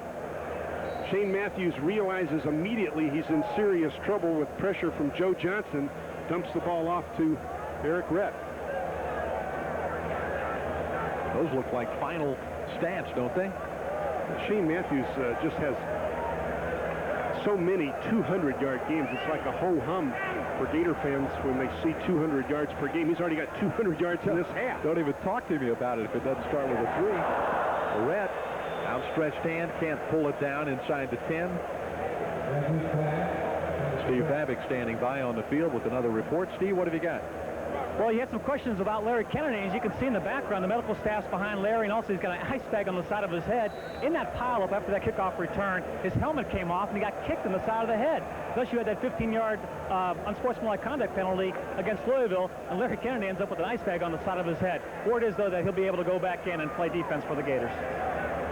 So Louisville lost a player, but the Gators almost lost one, too. Hopefully Kennedy can return. Well, there's not much room up the middle, is there? That hole closed quickly by Brevin Smith. Rhett may get the first down, however. And he does, as the official. Louisville is a tough team to run against. Their rush defense is even a little better statistically than the Gators. They give up about 129 yards per game on the ground. The Gators give up 141. Louisville's played quality teams. Now you could see Buchanan coming, couldn't you? Aubrey Hill coming over the middle, and Ray Buchanan, the All-American. They compare him to Frank Minifield, and he might be every bit as good as Frank Minifield, another former Louisville star. Now, Minifield was an All-Pro for 4 years for the Cleveland Browns. We were wincing before the hit was made right here. Oh, Aubrey Hill stretched out Buchanan, the All-Star, and we see why. He looks at him and says, yeah, come back here, will you? A lot of football still to be played in that young man's career. 200-pound senior from Maywood, Illinois. Second down for the Gators. Matthews going for the tight end. The ball is caught, but he was well out of bounds, Greg Keller. And that'll bring up third down and 10. Again, Matthews was running for his life. I believe the stunt to the Gators' left created the problem again. Johnson was chasing him down. Louisville stunning and gaming up front, trying to find different ways of putting pressure on Shane Matthews, trying to confuse that young offensive line. Again, a couple of true freshmen up front, the sophomore. Dean Golden now in the game for the first time in '92, as we mentioned, at left guard. Matthews will have 4 wideouts out on patterns. He's got protection. The pass caught. Willie Jackson. He's in for the touchdown.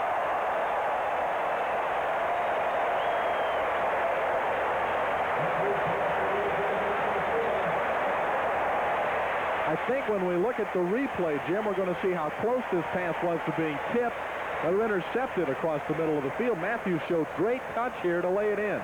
Oh, he really does, and that's over the outstretched hands of right there. Cavallo almost got a finger on it.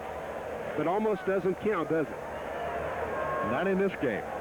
22 yards on the play.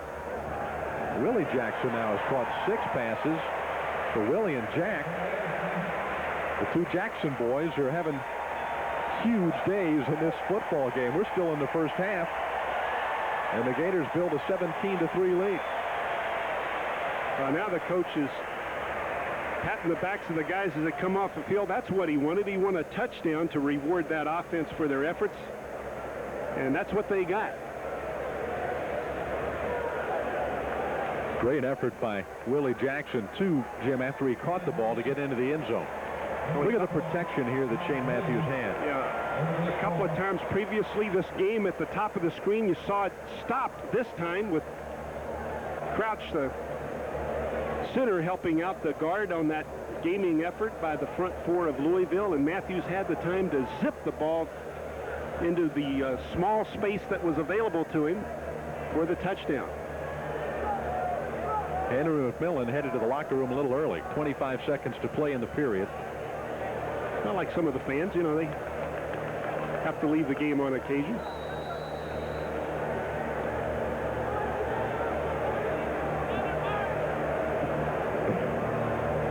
For a variety of reasons. Rulin's kick.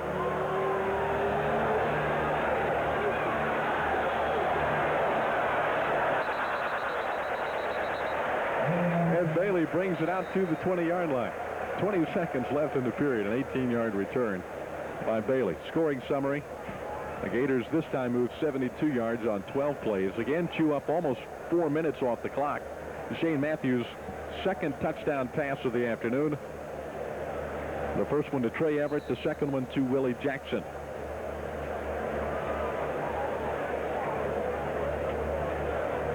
That was a big difference right there when Louisville got the field goal instead of the touchdown, and then the Gators come back immediately and get a touchdown themselves. Makes a big difference in this ball game right now.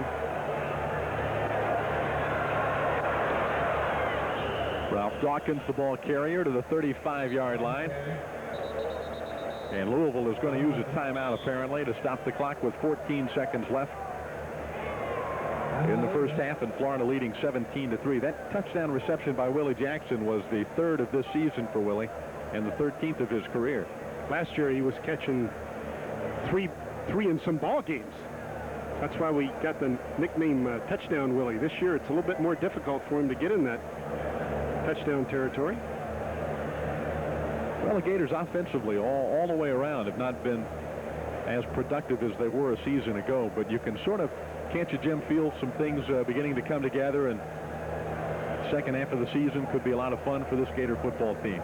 Well, of course, last year they only lost one game early to Syracuse, and they got beat late to the last game of the season in the Sugar Bowl by Notre Dame. But this year they came out of the chute in the first 3 games. They got beat twice, so they had to improve, and I think they have. And Coach Spurrier said the game last week against Auburn was the best effort of the year by his offense, and the defense was stifling, as we mentioned, held Auburn to only 3 field goals, and they're hoping to improve this afternoon too. Mark Campbell is in the ball game, and Lex Smith on the front line. Brown throws, and it's picked off. Lawrence Hatch. And Hatch goes out of bounds at the 32-yard line. There's still 5 seconds left in the period. So the Gators will have a chance to take a crack at the end zone unless they send the field goal team on immediately here to kick a long one. Lawrence Hatch, who backs up Larry Kennedy and Del Spear. He's one of the extra DBs that the Gators have the luxury of calling on, and comes up with one of the few interceptions of the year the Gators have been able to deliver. Only the second. Yeah, that's Hatch's 5th career. He got 4 last year. Yeah, they'll not have enough time, David, to try the pass with only 5 seconds, so Edmiston's going to come out and try and kick it between those uprights. This would be a 49-yard kick. His longest to this point, 38 yards. Shane Edge, the holder. Edmiston didn't get enough of it, I don't think. And the kick is no good. But the Gators still lead at the end of 2 quarters of play on a homecoming. 1992 at Florida Field in Gainesville. The University of Florida Gators 17, Louisville 3.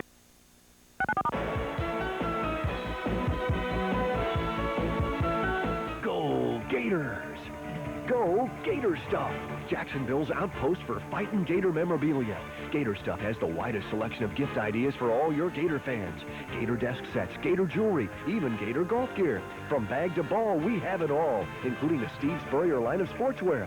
If you know a Gator fan, you need to go to Gator Stuff, 6139 Beach Boulevard, just 2 blocks from University Jacksonville. Or call us toll-free, 1-800-241-4513. It's the most innovative and exciting lineup in our history. Introducing Jeep and Eagle for 1993. See the technically advanced new Jeep Grand Cherokee and the sophisticated new Eagle Vision. Get a good look at the newly designed 2- and 4-door Eagle Summits, or slip into affordable, sporty Eagle Talon at this low price. But whatever you do, don't miss the 93s at your Jeep and Eagle dealer today. See your Florida, South Georgia Jeep and Eagle dealer. This is a commercial for Kelly Tires. Unless you believe you have to spend a lot of money to get a great tire.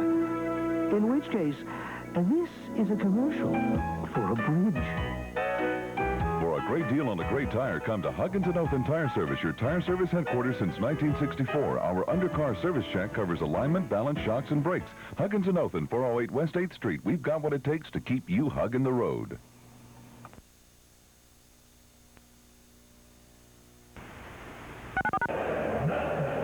It's halftime at the Swamp in Gainesville, and the Florida Gators lead the Louisville Cardinals 17-3. A couple of touchdown passes by Shane Matthews, a field goal by Bart Edmiston, and the Gators rolling here on homecoming 1992. Now the latest from the University of Florida. The green sea turtle faces many dangers in today's world. Now it seems a new one has been added to the list. It's a deadly disease called fibropapilloma.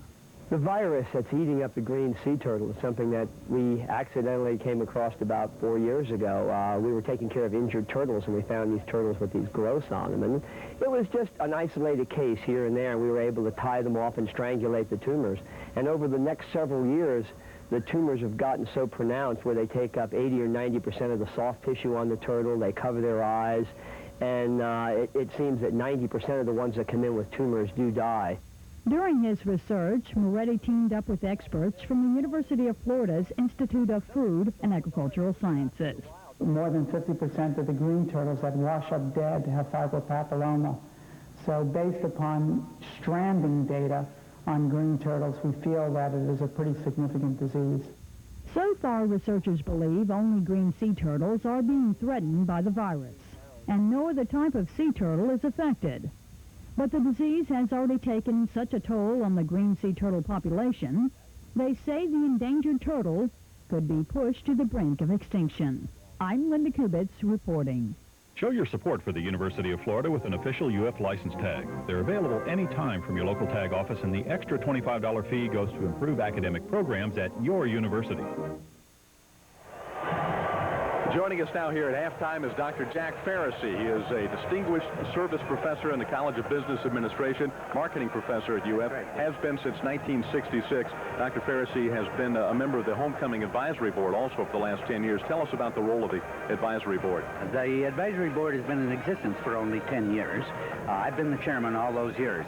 Homecoming has become so large at this university, it was deemed proper to have some sort of relationship between the administration and the students themselves. We don't make decisions. Students make all decisions on homecoming. We advise, and my main charge is to help them put on homecoming. Homecoming is an awful lot of work for everybody involved. I guess you have some mixed feelings. It's good to see it come off, but you might in some ways be glad to see a homecoming come to an end. Well, I'd like to tell you that it's come to an end, but David, it really hasn't. Those who left the stadium last night thought it had come to an end. Well, we had to clean that stadium. We still have the same problems. We've got hundreds of thousands of dollars of bills that we have to pay off. We have records to set up to communicate with next year's people what it is they're going to do. And about the time we finish, which will be April or May, we will already have started Homecoming 93 in February. It's a 10-month operation. How does your role as a professor in the College of Business Administration, how does it mix together with being involved with homecoming at Florida? I think that's one of the most interesting things I do, is to take teaching out of a classroom setting where I'm talking to them or even conversing with them and move to a very realistic setting where they're actually running a business. They're making decisions, they're running off budgets just like anybody in business does. We're coordinating over 1,000 students. This is teaching. I mean, this is teaching standing in the middle of the real world, telling them what I think they ought to do, which, by the way, they don't always do. Dr. Farrisee, thanks. Congratulations on another very successful homecoming, and thanks for being our guest. Thank you, David. Halftime at Homecoming 1992. The Gators 17, the Louisville Cardinals 3. Back with a look at first half highlights after this.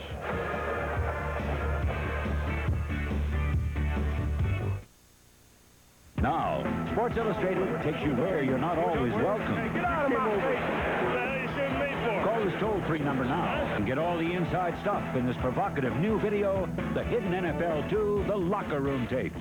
It's free with your paid subscription to Sports Illustrated. The best way to get inside the action for over 20 million readers every week. Go get these suckers down. Go out. Follow the NFL everywhere. Feel good about it. I'm proud of you. You hit it with everything you got. Yeah! Call now to get your free video and 54 issues of Sports Illustrated for only $1.29 an issue. Save over 55% off the cover price. The free video and a year of SI make great holiday gifts. For quicker delivery, use your credit card. Do it, move it. Adjust. Wow. Milk it. Give it to him. Shut up, man. Shut up. Don't smile. Don't you smile yet. Get your free video and enjoy all the excitement of sports every week in Sports Illustrated. Wow! Call now. Did you know that right now the kitchen design specialists at Sears are offering savings of 10 to 45% on all designer image cabinets? Choose from a wide variety of styles and finishes that fit your lifestyle at a price that fits your needs.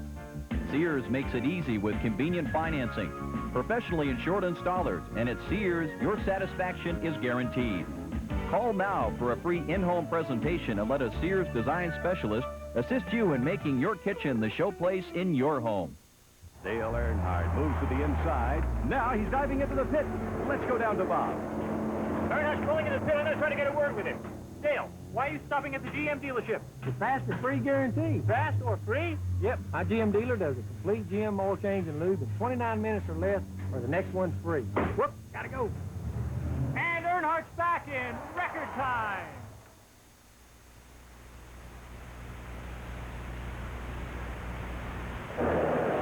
Halftime at Florida Field on Homecoming 1992. The Gators 17, the Louisville Cardinals 3. Welcome back to the broadcast booth now. David Steele and Jim Yarbrough. Well, the Florida Gators in the first half put up some big numbers in passing the football. Didn't run the ball much, but Jim, they didn't really need to because Louisville is playing very soft defensively in the defensive backfield, and the Gators are really taking what Louisville is giving them. Yeah, I think Shane Matthews can almost do whatever he wants to do, and certainly he can find the receivers on those short routes.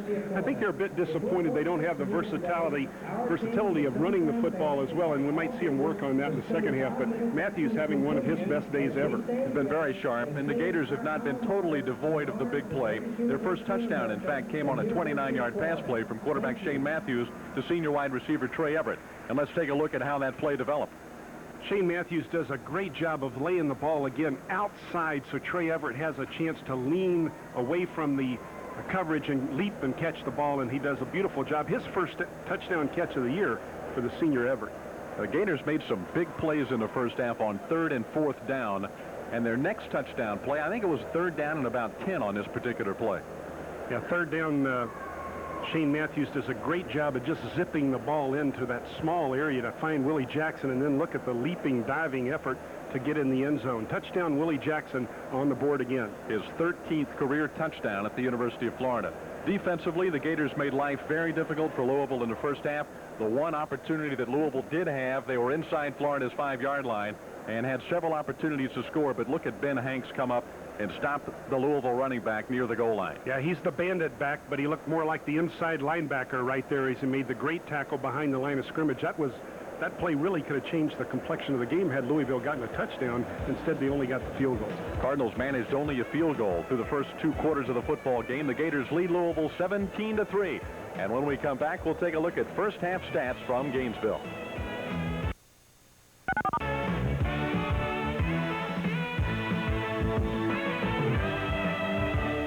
Betty Holzendorf has seen crime up close. She's been robbed. She's ridden with our police. And her daughter has been in a gun battle. That's why Betty says we must draw a line in the street and refuse to allow thugs, thieves, drug dealers, and killers to cross it. Betty Holzendorf supports capital punishment and longer mandatory prison sentences. She wants police departments staffed with well-trained officers and modern equipment. That's why our police officers and every law enforcement organization in Northeast Florida supports Betty Holzendorf for the Florida Senate. Elect Betty Holzendorf to the Florida State Senate. This is Erwin Lowenstein, president of Rhodes Furniture. Buy anything from his people this weekend and you'll pay no interest and make no monthly payments till April '93. During this special offer, I'm asking one of my managers to step forward and to personally guarantee your satisfaction. Or he'll answer to me.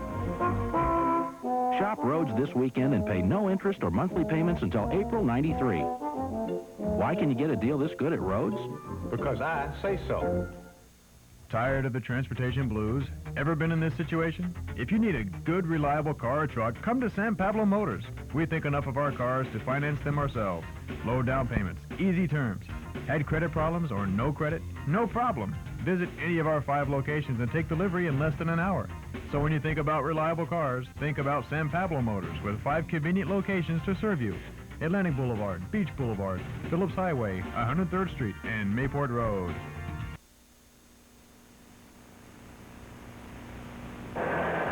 Florida enjoys a 2-touchdown lead over the Louisville Cardinals at halftime. And let's take a look at the first half stats. But first, Jim, we want to talk a little about Shane Matthews and what he did in the first half. He was razor sharp against Louisville's very fine secondary. Well, we believe he's having one of his best days ever. He's on his way maybe to a 400-yard game passing the football this afternoon. Certainly he had an excellent outing last week against Auburn. He's better today. And he completed passes, too. I think 10 different receivers in the first half did Shane Matthews. Today's halftime stats brought to you by Dairy Farmers Incorporated. Milk it does a body good. Well, you might be at the Gator stats, Jim. Excuse me, you might be concerned with that 23 yards rushing, David, but not when you get 241 yards passing in the first half. Well, like we said, the passes that they've thrown, many of them have been like rushing attempts. Just a little flick of the wrist by Matthews, and you've got 5 yards. Louisville stats, they have not been able to run the ball either, and passing yardage, not a whole lot better. Only 90 total yards in the first half for the Cardinals against that tough Gator defense. Yeah, that's the big story. 90 total yards by Louisville. They're really going to have to generate some offense as they trail 17-3 if they have any hope of getting back in this one. Gators trying to win it, their first non-conference game of this season. They've played 5 straight games against Southeastern Conference opponents. They lead Louisville by 14 as we go to the second half in just a moment.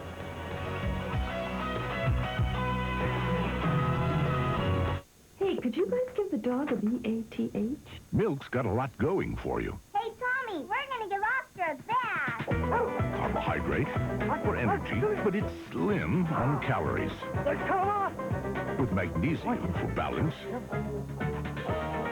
riboflavin for agility, and protein for stamina. Wow! Is he clean already? Milk. It does a body good.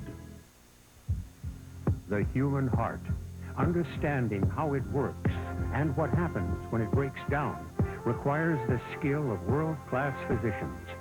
The University of Florida cardiologists and cardiovascular surgeons, together with a team of healthcare professionals, they're helping people live healthier every day. For more information, consult your physician or call the Shands Cardiovascular Center in Gainesville at 1-800-PHYSICIAN.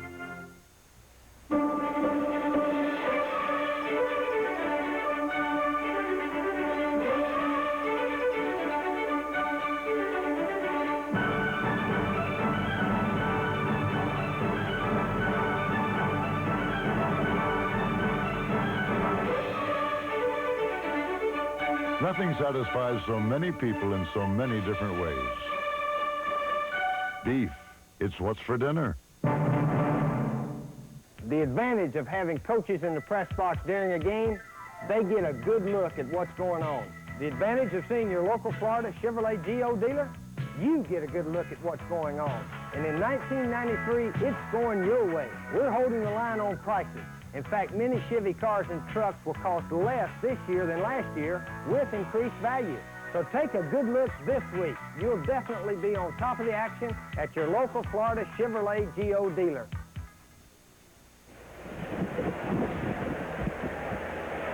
Back at Florida Field in Gainesville on a beautiful homecoming afternoon, and has been sunny. It has been cool. It has been a perfect autumn day for football, and the Gators leading Louisville 17-3 as the third quarter starts from Florida Field. Ryan Rulin kicks it away to the Cardinals. And this is Bailey from about 3 yards deep. Penalty flag goes down as Bailey tries to turn the corner, and Spear meets him there and takes him out of bounds at the 32-yard line. I think you have one of those pushing from the back penalties coming up on the Louisville Cardinals. James Payne, perhaps, number 89. So it appears this one is going to be brought back, at least partway, and Louisville will not have such great field position to start the second half. The Cardinals with only 90 yards in total offense, and they are averaging 288 yards in offense coming into this game. This is a team that has played at Ohio State, at Arizona State. They have played Syracuse. They lost by a point to Ohio State. They lost by 6 points to Syracuse. Jim, their average game has been decided by 5.4 points per game. The average score only 5 points difference. The Gators lead them by 14 here early in the third quarter. Jeff Brom, a junior quarterback from Louisville. His dad played quarterback at U of L in the 60s. And the pitch to Dawkins, trying to get something going with the running game, and that actually was one of the better running plays they've had. They had a surge on the right side of the line and picked up about 6 or 7 yards. Well, obviously they made a few changes at halftime to try and see what they could do to generate some offense, and one of the things they want to do is get that ball quickly to Dawkins and let him get outside. That time he did. Monty Groh got tied up, was not able to make the play, and Dawkins picks up a healthy 7, maybe 8 yards. Dawkins scored 15 touchdowns running the ball in his senior season at Reigns High in Jacksonville. This is the fullback Quinn, and Quinn is brought down by freshman Johnny Church at about the 17 or 18-yard line. It appears that they'll be a little bit shy of the first down. Really the same kind of play, a pitch to the outside. They've really been defeated between the tackles when they've tried to go up the gut, so early in the second half, what do? Try and get outside with a quick pitch. The Church hustles over the young freshman.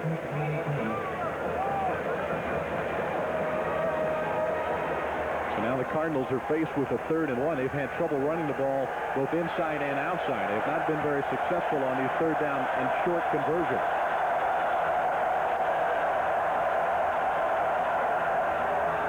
And Dawkins this time has to go over the top, and he gets the first down to the 20-yard line. And Robinson went up and tried to meet him, but a nice play by Dawkins to pick up the first down. Well, the Gators had to make decisions this past week on who to redshirt among the freshmen and who not.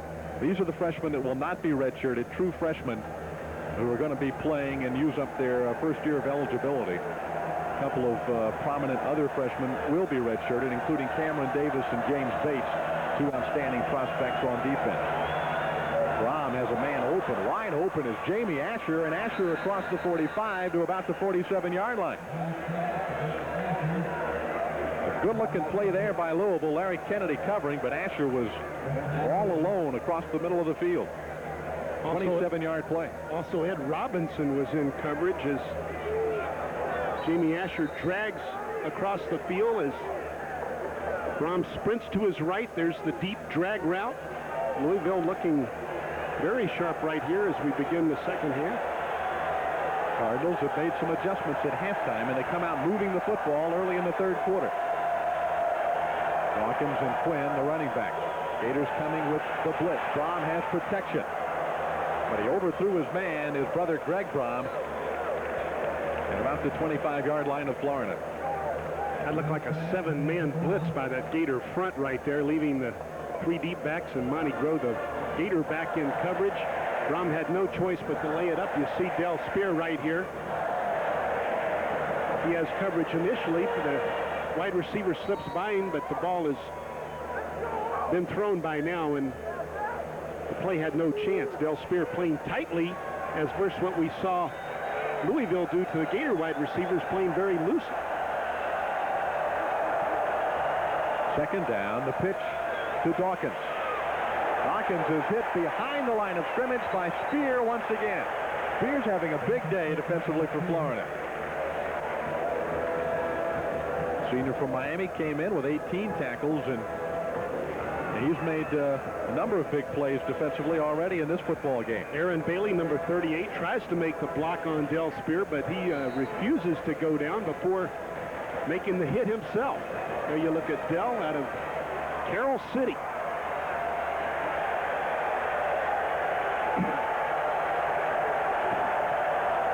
Now it's third down. 13 to go for Louisville. Brown swinging it out. Carlton Miles chasing him, but the pass is caught. And the Cardinals have a first down. Greg Brom on the receiving end. Well, Kevin Carter gets cut down at the line of scrimmage, allowing Brom to get outside. Then Carlton Miles doesn't have the speed to catch up. Look at the top of your screen. You're going to see the fullback lead. He just trips up Kevin Carter, who can't recover. Now Brom's outside. Carlton Miles doesn't have the speed to close the gap. And Brom throws back across his body, sprinting to the right, throws back to the left, and drills the strike.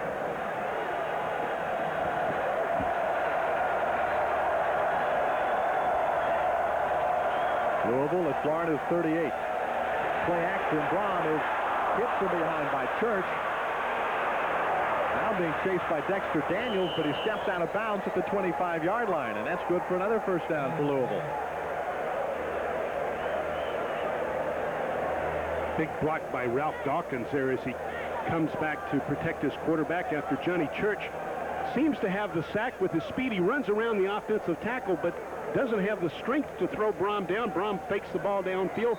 Watch this hit by Dawkins, just out of our view right there, but it was a big hit by Dawkins, peeling back to help the quarterback. Louisville has taken the opening kick, and they've marched it deep into Florida territory. A homecoming record crowd here this afternoon at Florida Field. More than 84,000.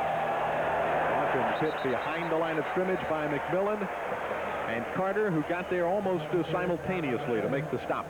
I don't understand how Kevin Carter can so consistently make that slashing tackle from his defensive end position. He's really beating the offensive tackle to the inside. Look at the top of your screen. Well, the offensive tackle makes a mental mistake. I don't know what he's doing right there. He drops back as if to pass block, opens up the inside to Kevin Carter, who says thank you very much and sprints in there to make the hit.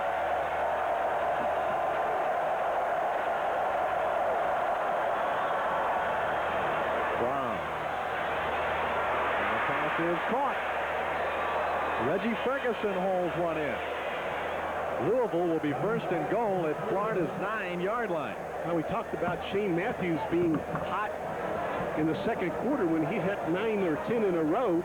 Now Brom comes out and does his version. And look how he just lays the ball out for the wide receiver so softly so he can make the catch. Reggie Ferguson with another big catch out of Jacksonville. The Gators held Louisville in the first half in a goal line type situation. It's first and goal inside the 10. Brom standing calmly in the pocket. Now not so calmly as he's chased down by Johnny Church. David Barnard also in the game, trying to get that elusive Louisville quarterback. Well, that was great play taking. I thought he had handed the ball off to the back. All of a sudden, as you mentioned, he's standing there like a statue looking for receivers, and there's not a blue shirt around him until Johnny Church finally chases him to the sideline.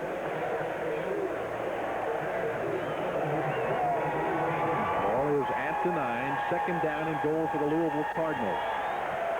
Florida 17, Louisville 3 early in the third period, 9:14 on the clock. Now Brom works out of the shotgun. Oh, they moved on offense. The flag goes down, the pass is caught, and down goes Graham at the 4-yard line, but we'll check the penalty flag, and I think Louisville is going to be penalized 5 yards. It was Jamie Asher, the tight end, to the right of the formation, got a bit antsy right there. Louisville having great success on this first drive of the second half, and they wind up with a mental error, really hurting them right here. Asher was anxious to get in the pass route.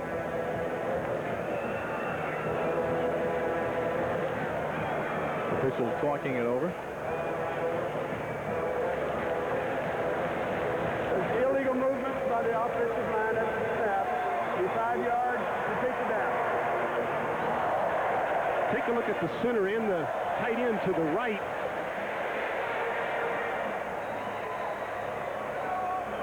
Oh, there's a flinch by the defensive tackle, and that invited the tight end to move.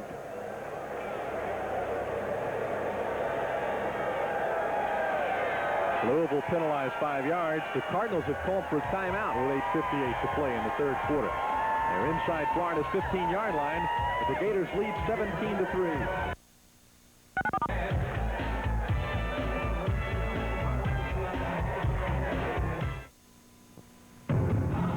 The heat is on. You have a thirst to quench. Nothing tastes better than Mother Nature's most pure and delicious True Spring water. The Waterway Company delivers True Spring water from Orange Springs, Florida to your home or your business. And it's only pennies a day. It satisfies the biggest thirst. No matter what your sport is, taste the difference natural spring water can make. That's the Waterway Company, 730-0475. The official drink of the National Football Pool League. It's the most innovative and exciting lineup in our history. Introducing Jeep and Eagle for 1993. See the technically advanced new Jeep Grand Cherokee and the sophisticated new Eagle Vision. Get a Cherokee Sport for less than you ever dreamed possible. Or jump into fun-loving Jeep Wrangler at a price like this. But whatever you do, don't miss the 93s at your Jeep and Eagle dealer today. See your Florida, South Georgia Jeep and Eagle dealer. Florida Gators 17, the Louisville Cardinals 3, but the Cardinals driving with 8:58 to go in the third quarter. Why, you ask? You might ask, would Louisville be playing the Florida Gators? A quote from Howard Snellenberger: Florida was a game we added to enhance our recruiting in that region. Each game has a purpose. Good things can happen when you play these kinds of teams. Look at all the Florida connections on that Louisville football roster. And Howard Snellenberger's hoping to mine even more out of the Sunshine State with this kind of an appearance at Gainesville. Gators just hoping he doesn't mine a victory out of Florida Field.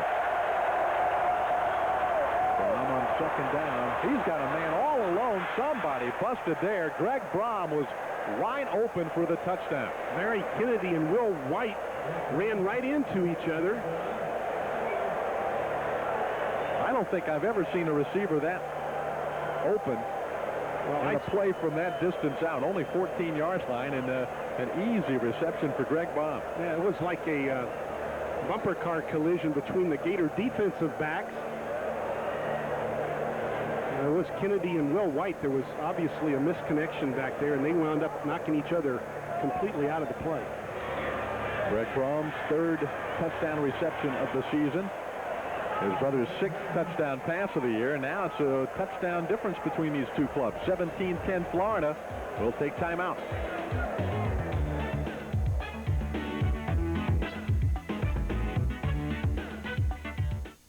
For Betty Holzendorf, life was tough as a child. Her mother worked 2 jobs and long hours. Betty knew she needed a good education to succeed. When she entered first grade, she could already read the classics. She became a teacher, a problem solver, an outspoken leader, a community activist, and the mother of 4. Now Betty Holzendorf wants to serve in the state senate because she wants to help build a better Florida for her children and for us. Betty Holzendorf for the Florida Senate. The steak is seasoned with 16 spices and seared to perfection at precisely 400 degrees.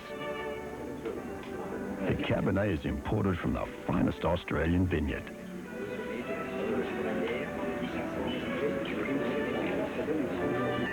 Where will you find this superb meal without the fancy trappings or price? Down under at Outback Steakhouse. No rules, just right. It's the most innovative and exciting lineup in our history. Introducing Jeep and Eagle for 1993. See the technically advanced new Jeep Grand Cherokee and the sophisticated new Eagle Vision.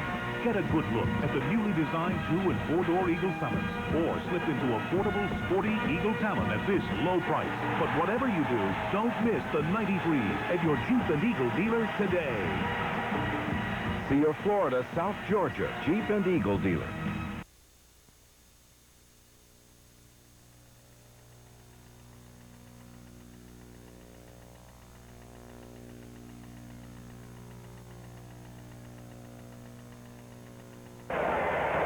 The Louisville Cardinals have tightened the game up, scoring on their first possession of the third quarter to cut Florida's lead to 17-10.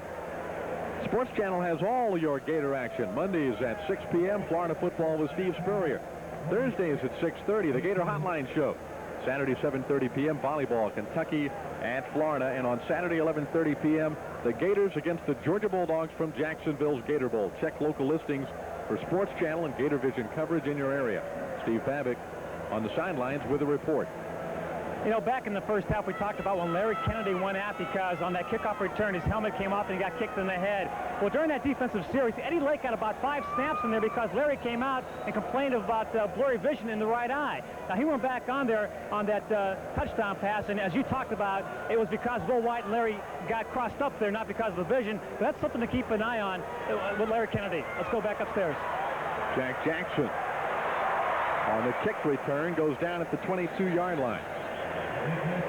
An impressive Louisville scoring drive directed by quarterback Brom and his brother on the receiving end of the touchdown pass, 91 yards. Brom completed 4 out of 5 passes on that drive for 78 yards. And if you'll recall, there was a flipping penalty or a violation on the kickoff return, so they really started with their backs to the wall and kept that Florida offense obviously on the bench as well. Louisville very much in this ball game right now with that touchdown score. Counter run. Rhett turns it inside and gets 7 or 8 yards on first down. Ariel Boykin made the stop. Transfer from Kansas. Matthews, impressive numbers in the first half of the game. 241 yards in 2 periods. Well, he'll have to continue to add to those numbers if Louisville has success in the second half like they had on that first drive. A new football summoned in from the sideline. Rhett picked up 6 yards officially on that carry. What a dramatic change. Louisville with only 90 yards total offense, then come out and drive 91 yards the first time they have it in the second half. Gators try to get something going on the ground, and Rhett almost busted one loose. Leonard Ray made the stop for Louisville, but the Gators junior tailback picks up the first down.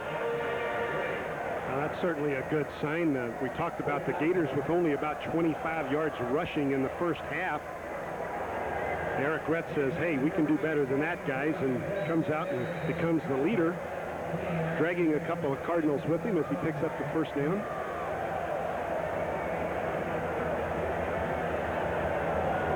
Houston and Jackson, the wide receivers. The running backs in the I formation. This time the play action to the tailback. Matthews going to have to keep it. Out of bounds he goes at the 43-yard line. Once again, Reggie Green and Dean Golden having trouble on that left side, picking up the gaming and stunning linemen of Louisville. They continue to have some success with their efforts to rush Shane Matthews. But Matthews picked up 7 on first down. Peter Malone checks in for Eric Rhett in the Gator backfield.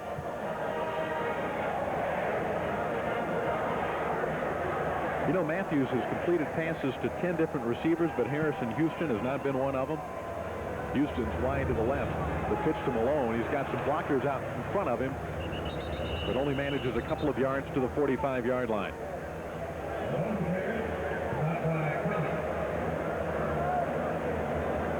That'll bring up third down and about 2 for the Gators. It looks like that's David Swain playing left guard now, 52 instead of Dean Golden, 62. I apologize to Dean Golden. Still along the sideline. Swain back out there recapturing his starting assignment.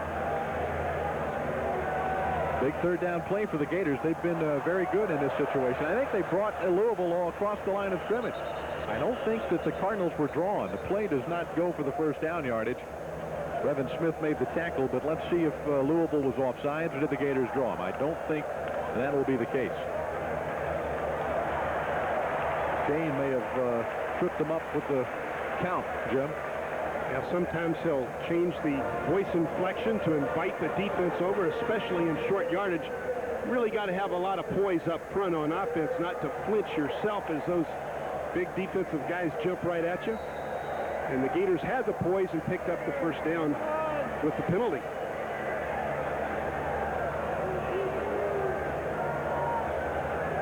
The ball at midfield. Matthews under pressure. Tight end Keller can't haul it in at the 41-yard line. The stunning still causing problems up front. That time there was looping by the defensive tackles to the outside. Look at the loop by the left tackle, comes completely around the right tackle. Untouched was number 83, Derek Lillard, putting the pressure on Matthews. You got to do a better job picking up those stunts up front. The football is still at the 50. The tight end again, and Keller this time is able to haul in the football at the 34-yard line. And what a difference a little protection makes. That time Louisville, I believe, only rushed 3 men, and it was a blue wall up there in front of Matthews. Watch, there'll be no one in his view, and he can zip the ball.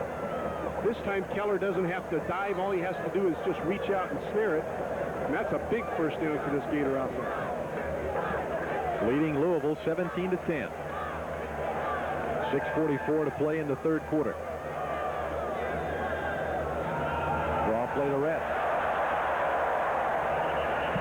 Big hole opened up quickly, then closed with All-American Ray Buchanan honing in on the ball carrier. Both inside linebackers were blitzing. They came with the 6-man rush. Before the linebackers realized it, Eric Rhett had the ball and was by him. Rhett with 15 attempts this afternoon, still only 43 yards. Not the kind of numbers that he was used to last year, and certainly got off to a great start against Kentucky in the '92 season. But since then, that ankle injury, as we mentioned, has really slowed his production down. Gators have flooded the right side. Jack Jackson has the football, and I think he'll have another Florida first down. Tully was there to make the stop. With Anthony Bridges, number 21. Jack Jackson, we got trip receivers to the right. He's the innermost receiver. He runs a little out route after Trey Everett had cleared the space for him. Matthews having just passed John Reeves for second place in UF's career passing yardage. Over 7,500 yards in the air. Rhett dragged down at the line of scrimmage. He was hit by Kendall Brown, the sophomore from Detroit, Michigan. Got a twin brother playing football at Ohio State. Brown does. Those two went head-to-head on the first day of the season. Louisville almost won that ball game. Went down to the last play, a two-point conversion attempt that they didn't make. But what a great game the Cardinals played at Ohio State.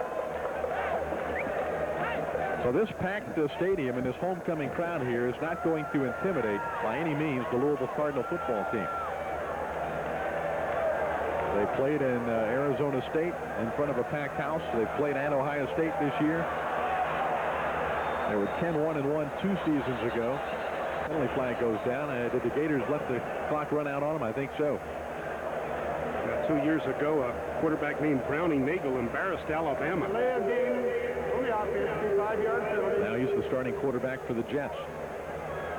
Young man out of Seminole High School in west coast of Florida, Tampa Bay area. Pinellas Park, isn't it? That area? I don't think I've ever seen a quarterback have as good a day as Nagel had in that game against Alabama. As I think the score was 34-7, and Louisville went 10-1-1. They were 2-9 last year, though. Very disappointing season, and off to a 3-4 start this year. But they've had a number of close games. Matthews Gets it away, but he did not, again, have time to set up properly, and now it's going to be 3rd down and long for Florida. Louisville's doing a nice job on the front, aren't they, Jim? They're stunning. Well, they really are. The Gator offense, as you see, that time it was big number 95, Jim Hanna. Come late to hit Matthews, but they're continuing to harass him enough to throw the passing game off.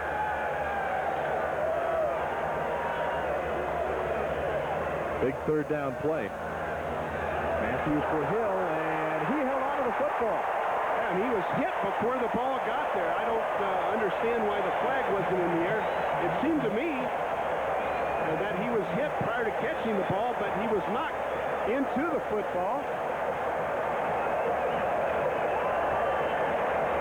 Yeah. That's pass interference. Aubrey Hill held on. Made the same catch against Auburn last week.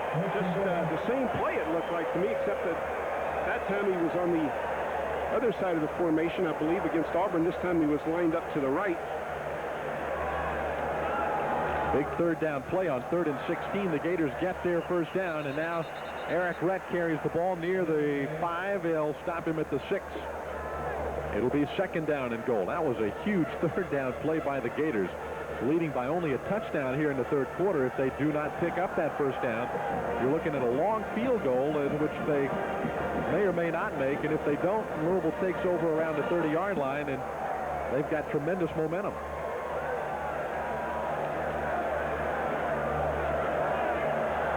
Harrison Houston, Willie Jackson are wide to the left. No running backs, and a pass intended for Keller, and it's overthrown in the end zone. I don't know about his selection right there. Buchanan was in coverage. Well, he had Rett in the right side of the end zone, and Rett was unguarded. But didn't take enough time, did Matthews, to find anybody but Keller. I think he had Keller on his mind when he took the snap. Exactly so. From the snap, he wanted to get the ball to the tight end. We don't know what he saw, but he sure wanted to get the ball to Keller. Again, Rett will line up to the right. 3 wideouts line up to the left. This is 3rd down and goal. Touchdown, Florida. Willie Jackson.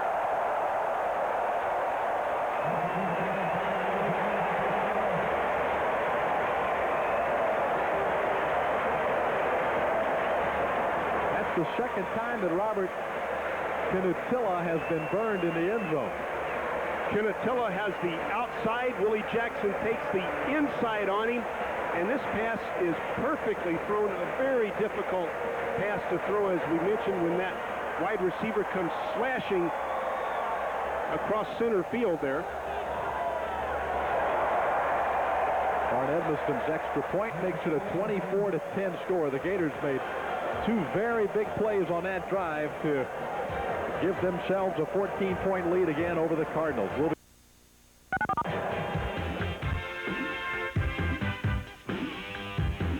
Scenic waterfront living can now be yours at Summer Island. You can have it all. Panoramic view of the ocean, a dockable lot on the Intracoastal, and a great amenities package, including 2 tennis courts, a pool, clubhouse, and a gated entrance. And you can choose from existing models. Bring your own plan, or even buy a lot now and build on it later. Summer Island, where you can be secluded but not isolated. Located just south of historic St. Augustine on A1A. This is a commercial for Kelly Tires. Unless you believe you have to spend a lot of money to get a great tire. In which case, this is a commercial for a bridge. For a great deal on a great tire, come to Huggins & Oath Tire Service, your tire service headquarters since 1964. Our undercar service check covers alignment, balance, shocks, and brakes. Huggins & Oath, 408 West 8th Street. We've got what it takes to keep you hugging the road.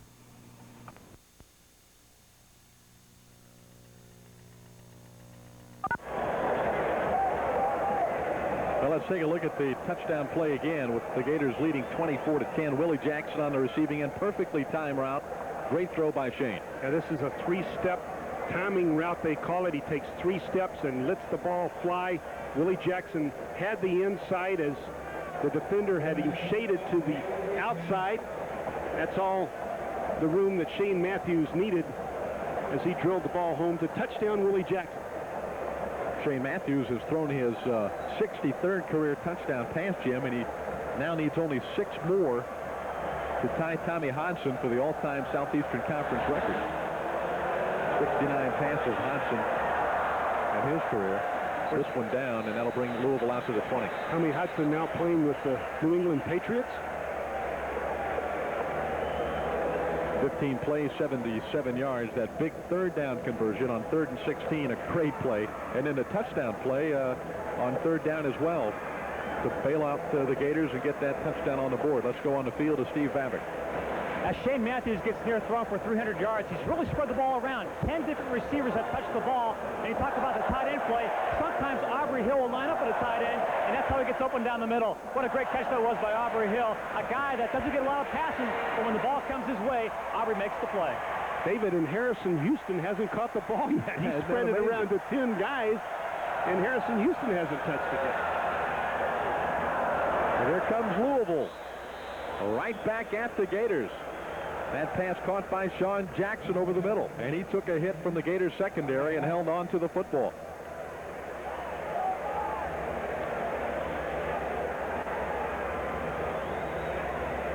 Brom over the linebackers in front of Del Spear and Will White, the safety. They're playing back in a 3-deep zone right there, and he delivers the ball in that open area just beyond the linebackers.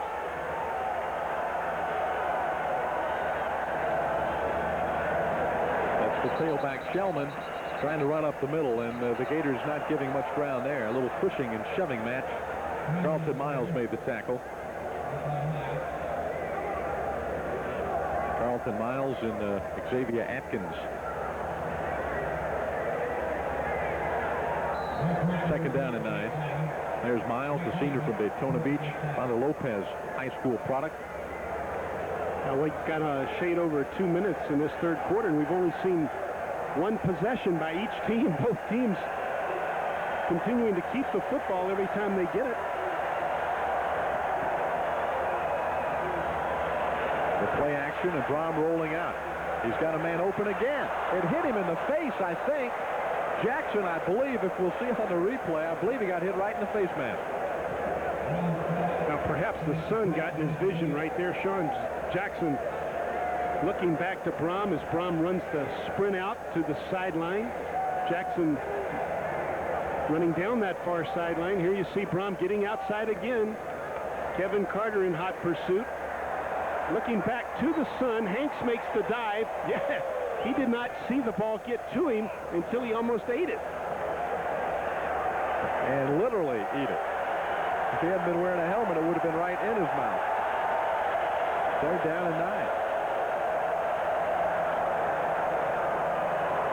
Brom's got too much. Oh, what a hit. Eddie Lake with the jarring hit on Chris Fitzpatrick.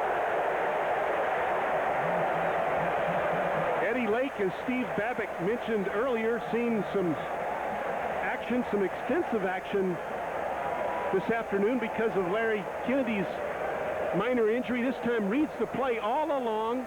Brom tries to look away to the right, but he did not fool Eddie Lake, the youngster from Tarpon Springs, with the biggest hit of this ball game.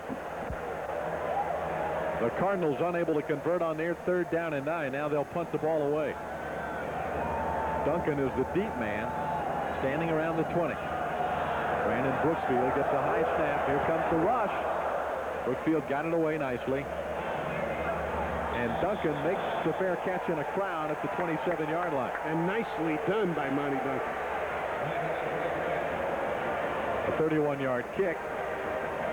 Cardinals standing all around him, and Duncan hauled it in. Nice job by that junior from St. Augustine, Florida. 1:27 left in the period. Florida will get its hands on the ball for only the 2nd time in the quarter. Again, Louisville had a great long drive. Their first opportunity. The Gators team back and had the long drive as well. This time they shut down Louisville quickly. Get the ball back.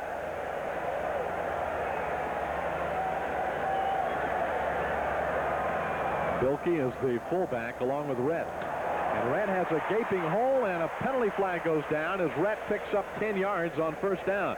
Cavallo made the stop. I think they're going to call the hold.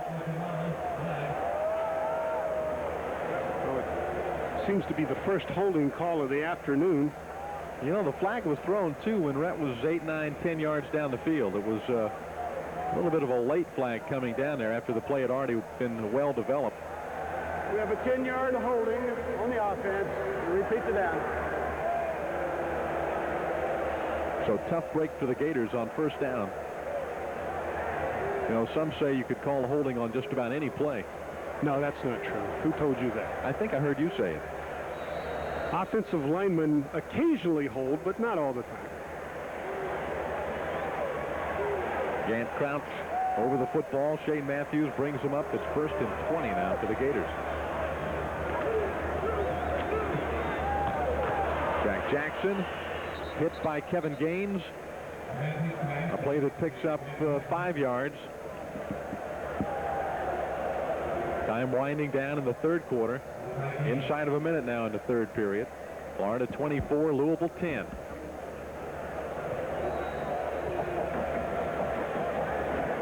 Jackson with 8 catches already this afternoon. I think the school record is Carlos Alvarez with 12. We'll have the guys in the truck check that for us. He only had 10 receptions on the season. Nice throw by Matthews. Rhett with a catch. In the open field, a tackle made by Marcus Hill on Eric Rhett. So the penalty yardage is recovered by the Gators. Now they'll have a chance at least on third down. They'll need about 4 to keep this drive going. And maybe the final play of the third period.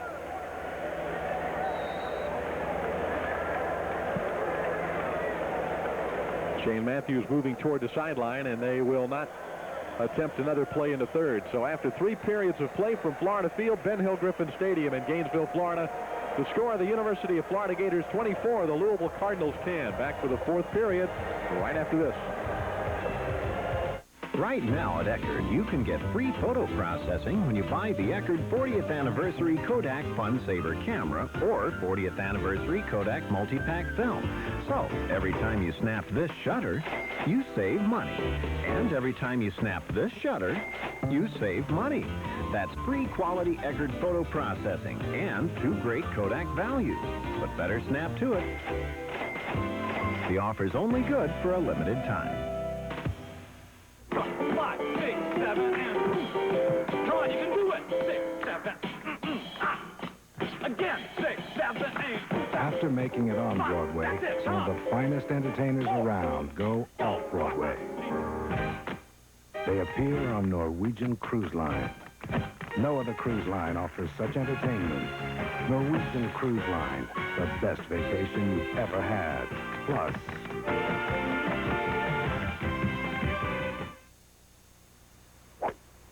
Great drive, Steve, and to think folks only knew you as a winning football coach.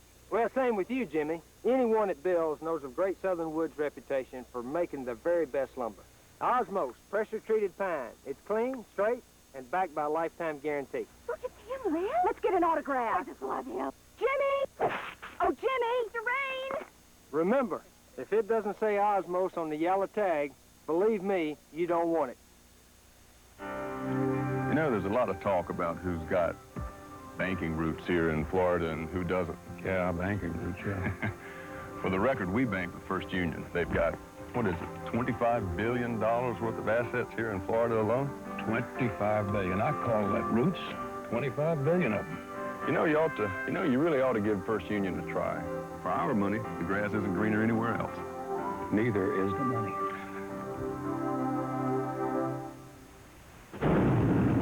Sports Channel's coverage of Florida Gator football is brought to you in part by your Florida Chevrolet and Geo dealers, value leader in its class. By Sonny's Real Pit Barbecue, barbecue at its best. And by Likes Hot Dog. When it's likes, it's gone.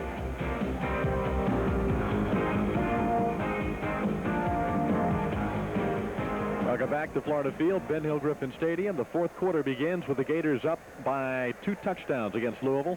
Shane Matthews has just set another record for the University of Florida. That is an impressive record, too, that he has just broken. Kerwin Bell, now number 2 in career passing yardage behind Shane Matthews. And this was the play that got him the record. And you understand as well that this young man lost his mother last year to cancer. He's had to deal with that tragedy in his family, but comes back here in the 1992 season, continues to lead this Gator offense with brilliance. This is a big third down play, and again, there's room given to Willie Jackson. Jackson has the football, the first down. Bridges made the tackle for Louisville. Well, 9 now for Mr. Jack. No, I'm sorry, that was Willie Jackson. Jack, you got your Jacksons mixed up. Willie's got about 7 receptions, though, I think. Jack's got me so excited, I'm giving him catches he doesn't make.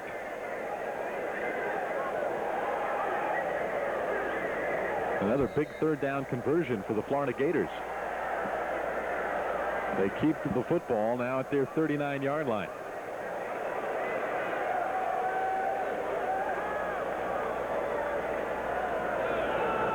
A handoff to Rhett, going to the short side of the field, and he gets 2-3 yards across the 40 to the 41-yard line. Gaines and Hill there to make the stop for the Cardinals on Eric Rhett. Gators still needing to crank up that running game, David, especially as they approach that big game by the St. Johns River next week. They have to run the ball successfully if they're going to challenge for that Eastern Division championship in the Southeastern Conference. Georgia with one of the best running backs in the country, Garrison Hurst. Rhett fakes the reverse and went a helmet to helmet on the corner there with Darrell Boykin. I believe last year Eric Rhett's numbers were as good or better than Garrison Hurst's were, but Garrison Hurst got 241 yards against Vanderbilt last week. Eric Rhett trying to crank up some yardage on his own right here and really gets stung. Ooh, that was a scary hit right there. Anytime they put the head down. They went helmet to helmet. You see Darrell Boykin. And Boykin is down on the field, a senior cornerback out of Kent, Ohio. Transferred from the University of Kansas, did Boykin. Gosh, Kansas is playing Oklahoma today, and I think Kansas is 5-1. Yeah, they're playing some great football. 1968 was the last time they had a quarterback named Bobby Douglas that they had this kind of success. I guess that might be the last year they went to a bowl game. John Zook was a big defensive end, went on to have a great career in the NFL, but it's been a long time between seasons like that for Kansas. A lot of lean years for the Jayhawks in football. Jackson, too. Willie and Jack, they've got 8 receptions apiece. 134 yards between the two of them. You call that a duet, right? Not the Jackson 5, this is the Jackson 2. Putting on a show here today on homecoming. Here's another big third down play. Only a 3-man rush. Penalty flag goes down, and so does Shane Matthews, and out pops the football. Louisville's got it. Hanna fell on it, but let's check the penalty flag. Oh, they might decline this one. It looks like they're calling it against the Gators. I think Hanna was the man who was offsides, but was he drawn? That's the question. The Gators have not gotten very many breaks in this football game, and it looks like they'll not get this one. Coach Spurrier saying that, was it a dead ball? Did you blow the whistle?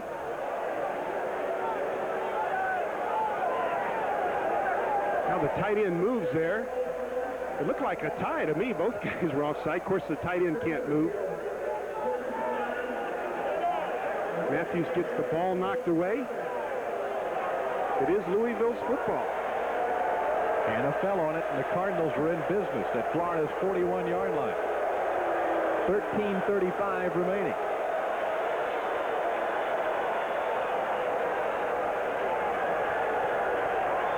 Cardinals had an impressive 91-yard drive on their first possession of the second half.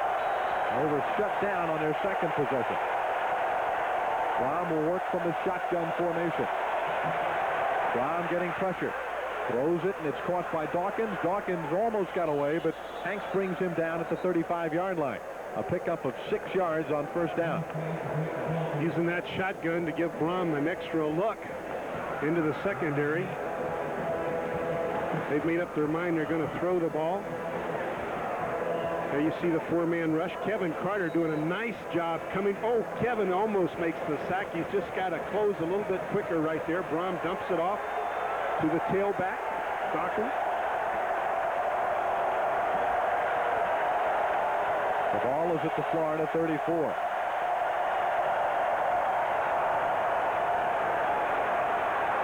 Brom's got blockers ahead of him.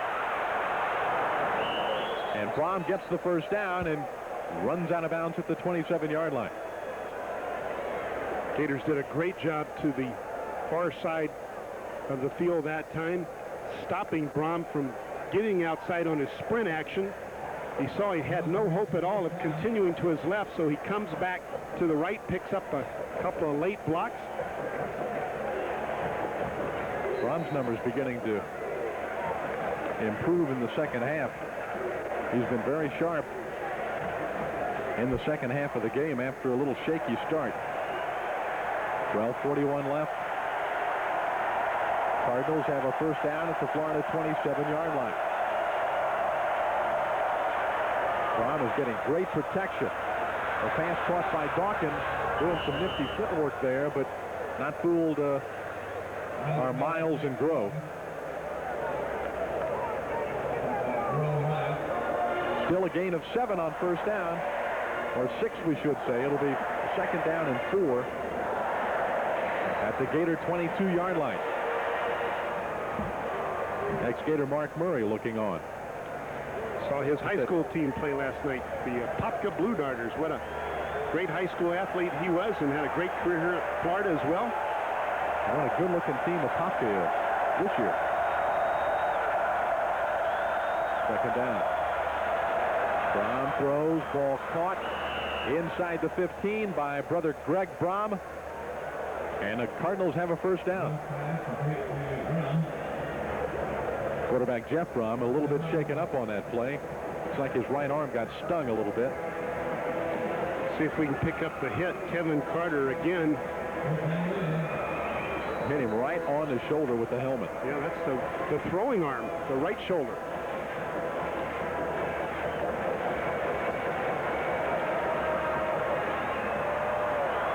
Cardinals have a first down at Florida's 14.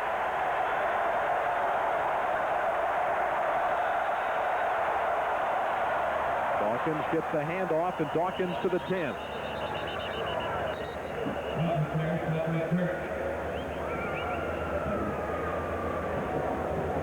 Cardinals will have a second down and 6 near Florida's 10-yard line. Johnny Church and Henry McMillan were there to make the tackle. Well, a huge drive here for Louisville. If they can get a touchdown, they can close this game to 7 points. It's 24-10. Florida leading, but Louisville threatening off the Florida fumble. Brom finds Asher, the tight end, and Asher is inside the 10 at about the 7-yard line. That's a good 3 yards short of a first down, however. It brings up a big third down play. Ed Robinson made the tackle. Asher was flanked to the right side of the formation right there. He hesitated near the line of scrimmage, allowed some receivers to clear out for him in the interior, then tried to drag across into an open area. But the Gator defense was not fooled, and here's a huge third down.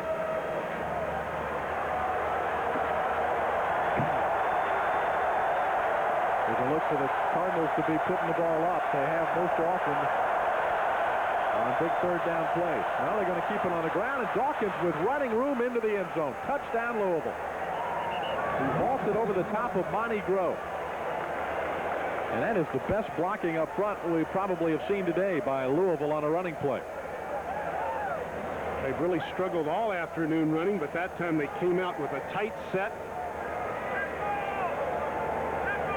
Great blocking at the point of attack on the left side, and Dawkins hurdled. It looked like at least 3 yards. There's a great block on McMillan. Carlton Miles gets only a bit of air there as he grabbed for Dawkins. The The extra point by Harden is good, and we've got a 1-touchdown differential now as the Cardinals, on a running of Ralph Dawkins, have cut the lead to 24-17 in the fourth quarter. Hi, I'm Gator football coach Steve Spurrier. I get pretty expect to find fine furniture in a home, but this is fine office furniture for your reception area. In addition to fine furniture, Budget Office Interiors has a complete inventory of accessories, lamps, and numerous decorative items. Flo Hall has carefully chosen each piece and can assist you in making the selection that will enhance your office. Thank you very much, Flo.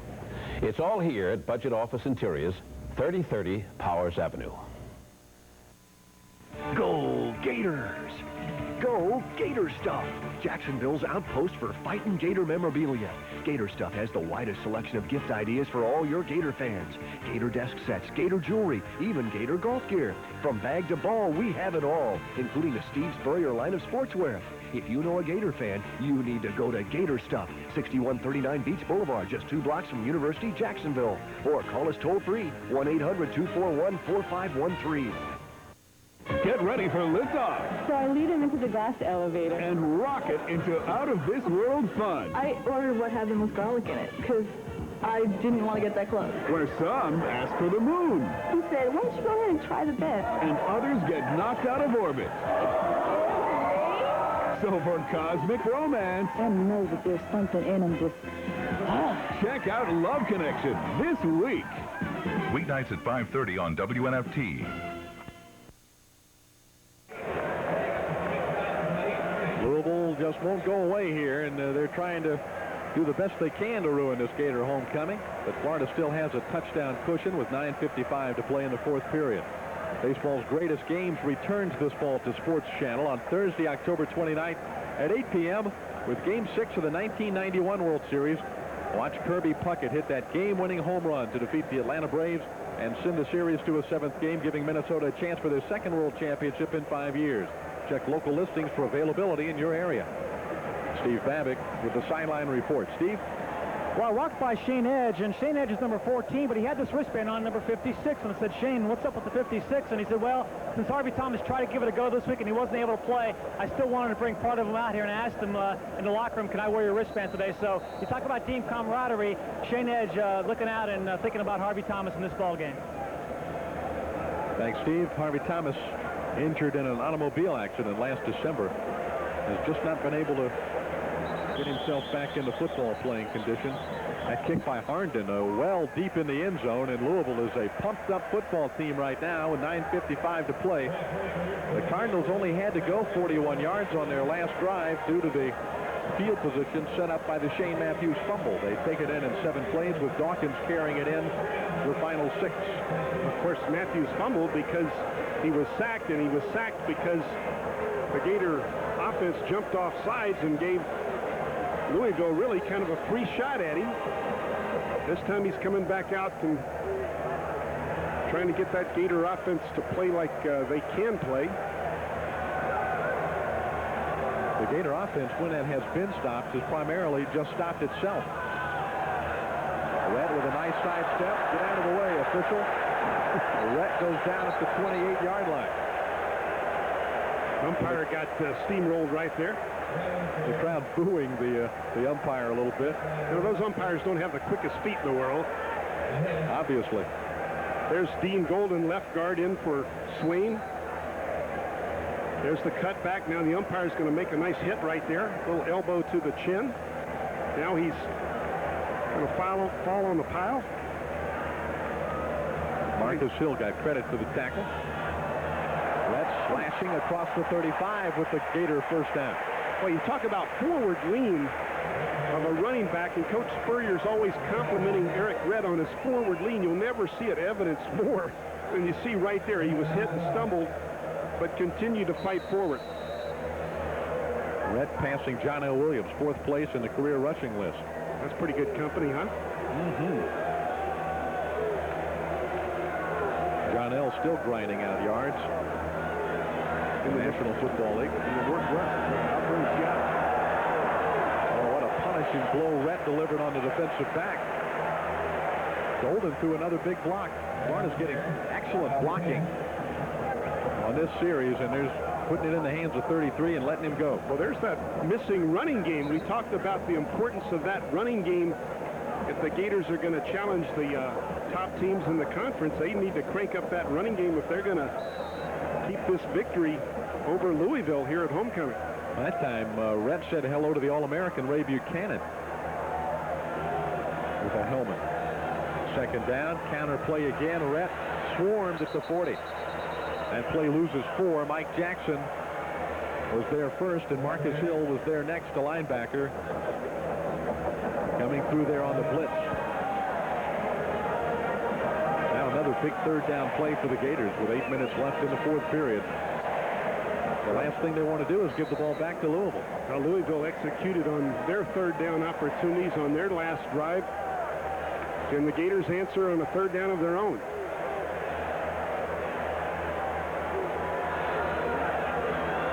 Matthews with protection. He overthrew Aubrey Hill. And Florida will have to punt the ball away with 7:41 left. Good job up front. Shane Matthews just let the ball slip away, and it was poorly thrown to Aubrey Hill. Now Shane Edge really needs to get one away, as he's had a beautiful punt of 55 yards earlier. Only one punt for Shane Edge in this ball game. That's a strange number, isn't it? Well, this is one of the few times that Florida's offense has stopped itself, or rather that Louisville has stopped the Gators' offense. They've fumbled, thrown interceptions, or moved almost at will. Buchanan almost blocked that punt. Aaron Bailey makes a fair catch at the 12-yard line. 7:32 remaining. Louisville with the football, but the Gators holding a tenuous one-touchdown lead. We'll be back. Now, Sports Illustrated takes you where you're not always welcome. With hidden cameras and hidden lights, you'll follow the NFL everywhere. No cussing in the huddle now. How you doing? Good. You'll find all the inside stuff in this provocative new video, The Hidden NFL 2, The Locker Room Tapes.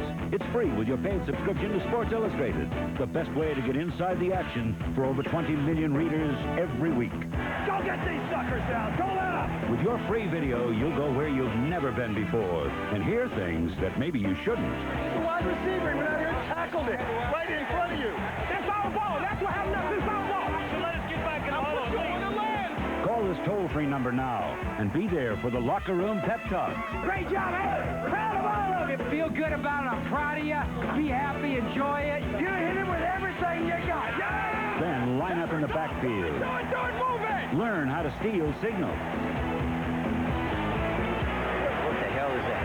Can't read the signals now, can you? And be sure to do everything they tell you. Adjust. Clop. Milk it. Shut up, man. Shut up. Produced by NFL Films. It's over 40 fantastic minutes, free from Sports Illustrated. Get your free video and a full year of Sports Illustrated. 54 issues, including the famous swimsuit issue, for only $1.29 an issue. Save over 55% off the cover price. The free video and a year of SI make great gifts for the sports fans on your Christmas list. If football is one of their favorites, this is the gift for them. Call now to subscribe or renew, or give Sports Illustrated as a gift. And get this great video free. For quicker delivery, use your credit card. Don't smile. Don't you smile yet. Get your free video and enjoy all the excitement of sports every week in Sports Illustrated. Wow. Call now. Louisville 88 yards away from the Florida goal line. Penalty flag goes down as Shellman takes the handoff. Shellman keeps those feet grinding, but he'll get maybe back to the line of scrimmage. We'll see about the penalty now. And this one might finally go against Louisville. The Gators have been heavily penalized again here today. Louisville hardly at all. I didn't see anybody jump. Perhaps somebody was, well, they're going to talk to the Gators. Maybe one of the wide receivers lined up improperly.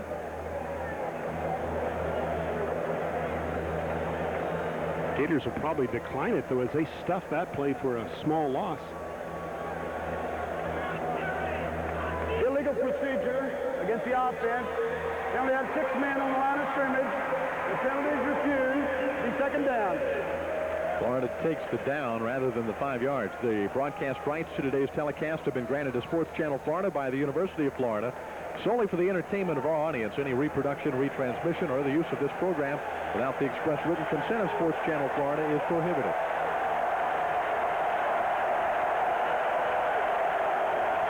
Second and 10 for Louisville.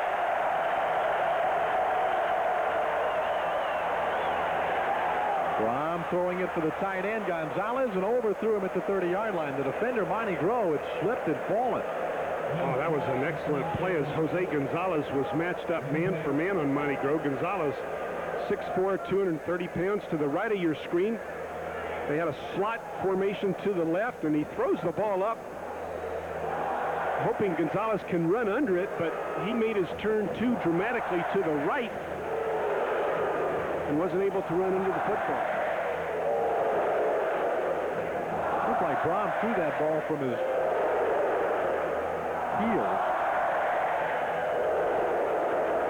In the second half, 10 of 13 for 124 by Mr. Jeff Brom, the leader of this Louisville offense. Another penalty flag goes down. This time it'll be a dead ball foul. They stop the Gator pursuit. They might have used up the allotted time on the clock. Have a dead ball. Delay of game on the offense. Yep. 5-yard penalty. That's a 5-yard penalty against the Cardinals. The coach is saying, what is going on with my offense? That 12th man on the field right now for Florida is that the guy making all the mistakes wearing white and red. Mental mistakes really killing Louisville here on this really important drive. Keep an eye on the location of the football now. The Cardinals on third down need to bring it out to about the 23-yard line.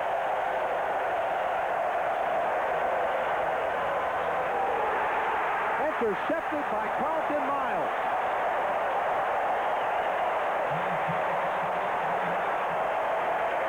A big defensive play for the Gators with 6:50 left in the ball game. And that is the senior's first career interception. Jeff Brom tries to go to brother Greg Brom, but he has no chance at all because on the inside, Carlton Miles is reading the eyes of Jeff Brom, the quarterback, and makes the leaping catch and interception, and a huge turnover for this Florida Gator defense.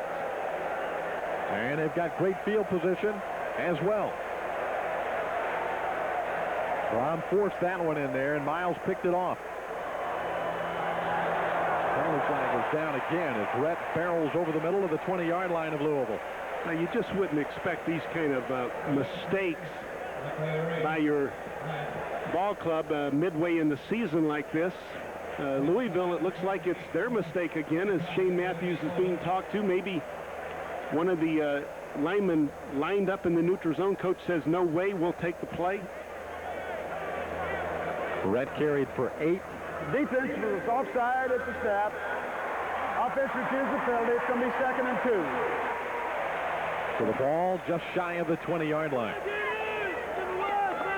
Homecoming Saturday in Gainesville, Florida. And Louisville's giving the fans a charge here, if nothing else. The Cardinals, we expected a tough football game, and we've had one.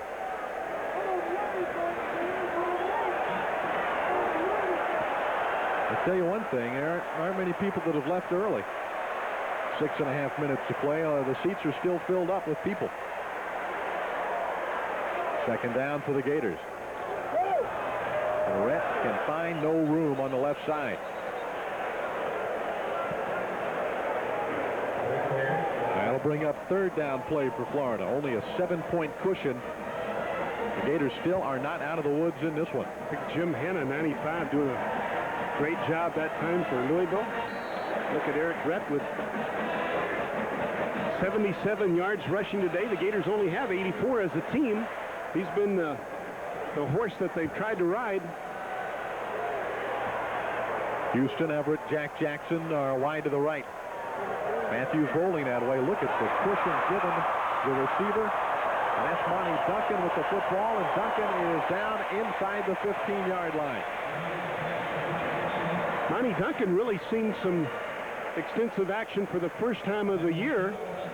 He kind of got lost in the depth chart of that talented wide receiver core, but Monty Duncan was called upon today to return some punts, and he's all contributing as a receiver as well. There's that cushion you talked about, David, allowing Duncan to easily pick up the first down.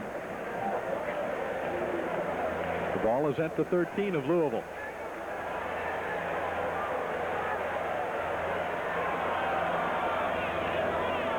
On first down, Rhett to the 6.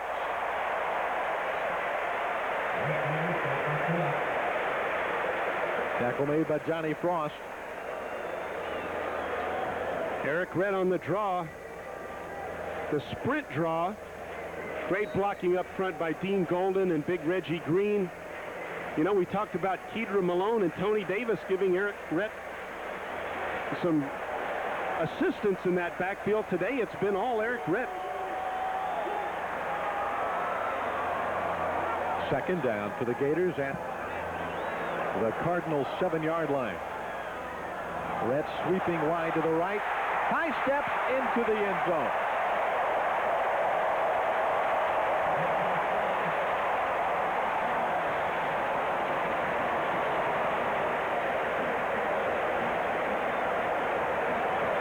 The Gators increase their lead to 30-17 with the extra point to come. Two great blocks at the point of attack. I believe one was Monty Duncan outside. We're going to see the results at the last second. And there's Randolph, also 30, the fullback, throwing a crushing block at the point of attack.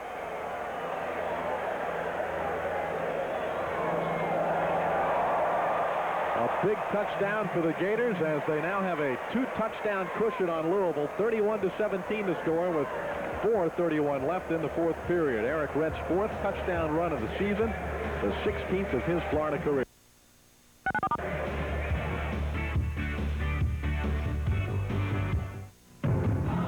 The heat is on. You have a thirst to quench. Nothing tastes better than Mother Nature's most pure and delicious True Spring water. The Waterway Company delivers True Spring water from Orange Springs, Florida to your home or your business. And it's only pennies a day. It satisfies the biggest thirst. No matter what your sport is, taste the difference natural spring water can make. That's the Waterway Company, 730-0475. The official drink of the National Football Pool League. What we have is a serial killer. Maybe robbery is not his motive here. There is a male accomplice in this case.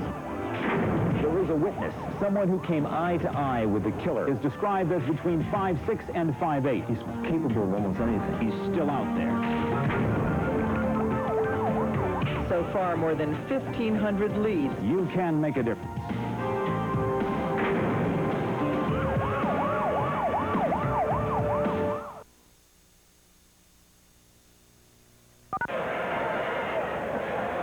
Florida takes advantage of a Louisville turnover. Pass interception by Carlton Miles setting up the Gator touchdown, and Florida now has a little breathing room, a 14-point lead with 4:31 left in the football game. Gators kicking off. Ryan Rulin will do the honors. Calvin Arrington is the deep man for the Cardinals. He'll bring it out from the goal line. Arrington is stacked up at the 24-yard line.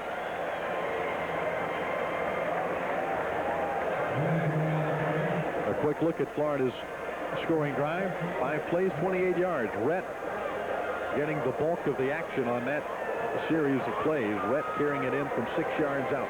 And how did that drive start? Carlton Miles with his interception.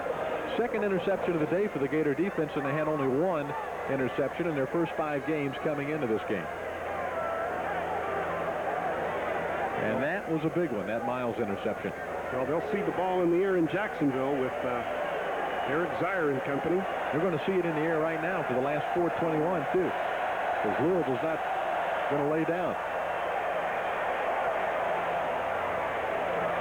There's a completed pass. Monty Grove brings down Terry Quinn. And Quinn got out of bounds, I think. For the first down, David, maybe stop the clock. At the 35-yard line, a 10-yard play. They'll Move the chains. I think you're right, Jim. I don't think he did get out of bounds. Louisville quickly up to the line of scrimmage. This will be a long 4 minutes if Louisville can maintain possession, because that clock will stop with every first down. A low snap on the shotgun. Brom throws to Dawkins. Hanks greets him after about an 8-yard gain at the 42. A redshirt freshman out of Miami. Ben Hanks wearing the coach's retired number. Steve Spurrier said, don't retire that number 11. Let's give it to his deserving young player, and Hanks was the man he wanted to wear it. Second down and 4. Louisville working quickly. Hanks with the ball, and they got the first down, and they'll stop the clock again while they move the chains. 3:30 left in the football game. 31-17 Florida. They're throwing the ball quickly as well. Timing passes. Brom's getting rid of that ball in a hurry. Well-coached football team. And you would understand why if you look at Howard Snellenberger's record. She'll head for the out-of-bounds line, and it does, tippy-toeing out of bounds at the 40-yard line of Florida. Stopping the clock with 3:18 left. Well, that Gator defense has been challenged in the second half. They shut Louisville down in the first half. The Cardinals had only 90 yards in total offense in the first half of the game. Now they've got almost 270. Yeah, they're tired out there. You can see Kevin Carter leaning over on his knees. He's out of breath. Not a lot of depth up front to alternate guys on this defensive front. Pass caught by Dawkins, got away from Miles, and another first down for the Cardinals at the 28-yard line of Florida with 3:09 remaining. Let's go down on the field to Steve Babick. On that scoring play by Eric Rett, the play was designed to go to the left side. Shane Matthews audible because he saw the defensive lineman. The play went to the right side, and a couple blocks later, Eric Rett's in for 6 points. No substitute for Shane Matthews, the coach, on the field. Back upstairs.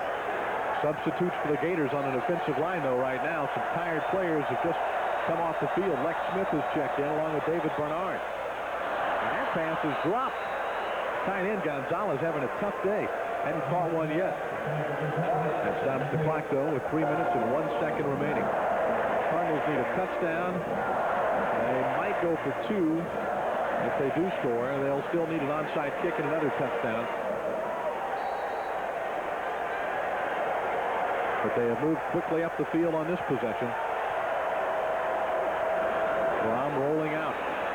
They'll keep it again, getting more yardage. And the Gators really don't mind giving up 3 or 4 yards in this situation with that 14-point lead. They're trying to keep the Cardinals out of the end zone.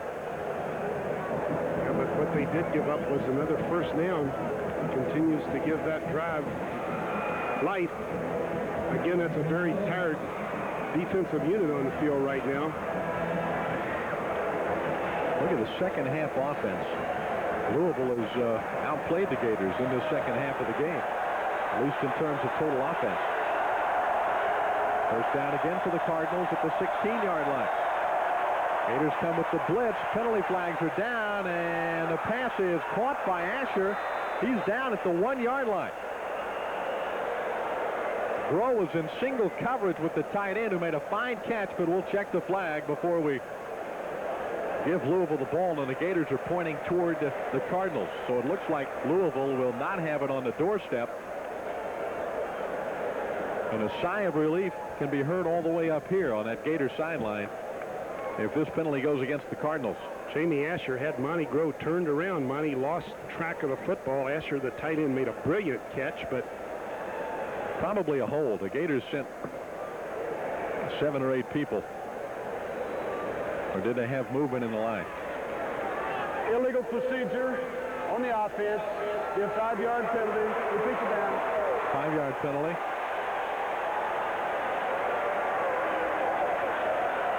Look at number 70, the top of your screen.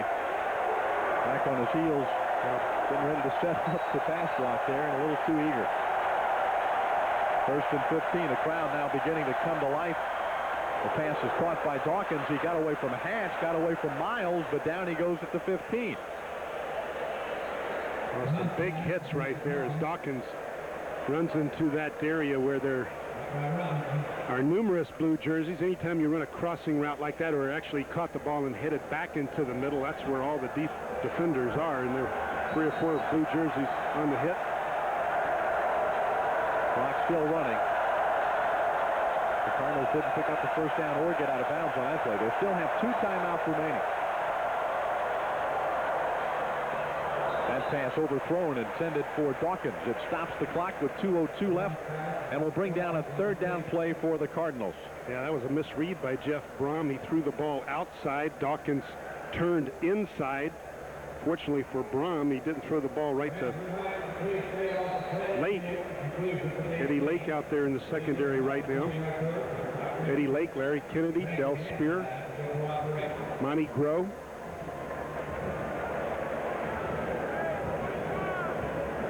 Robinson and Miles, the linebackers. Greg Brom, wide to the left. Jackson is wide to the right. Jeff Brom rolling to his left. Church in pursuit. Penalty flag is thrown down at the goal line as the quarterback steps out of bounds at the 15-yard line. Oh, they're looking right at Larry Kennedy. Or is it Will White, number 2? I think it's White. This is going to be a tough call against the Gators. Yeah, that's a first down, I think. If it's defensive holding, yeah, it is Will White. He was in the end zone. The official was looking right at him and threw the flag in the end zone. And all Brom was doing, the quarterback, was trying to get out of bounds. He had no ideas of throwing the ball toward the end zone.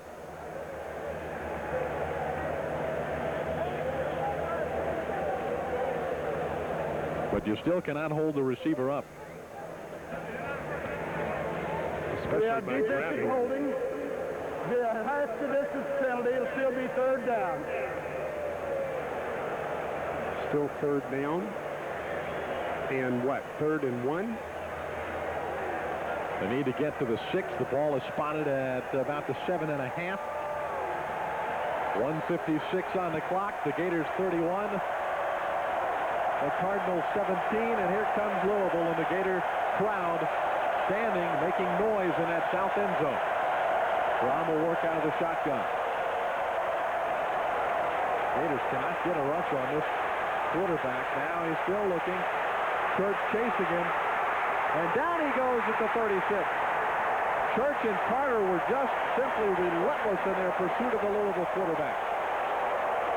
Now that's a great adjective, because that's exactly what happened. I was watching Johnny Church to see if he was going to give up on the play, but he refused to give up. He and Kevin Carter do a great job. Initially there's some protection. Now he says, uh-oh, I got to make something happen here. He sees Church. He sees Carter. Johnny Church in pursuit. The true freshman right there refuses to be denied. You know those guys are tired, but they continue to hustle toward the quarterback and drilling for the huge loss. Louisville's facing 4th and forever right now. A 30-yard loss on the play. And you have to think that the quarterback would have been better advised maybe at least at the last minute there to get rid of the football and chuck it out of bounds to preserve their field position. When you're back 30 yards behind the line of scrimmage, there's absolutely no need to take a loss there. Yeah, I think he loses contact with reality right here as Johnny Church. He thinks he can get away. He didn't know Kevin Carter was there. Then he thought about throwing it away, and by that time Church had closed on him. David, he probably gave it a quick thought and then realized he was going to go down. But you're right, he should have thrown the ball away. One of the few sacks of the day for the Gators. Well, they still really didn't get pressure until finally Brom had run around back there for 5 or 10 seconds. Great coverage in the secondary by Florida's defense to keep Brom from finding an open man. Now Louisville's chances of pulling off this big upset here have dropped considerably. Johnny Church with 8 tackles today, 1 sack.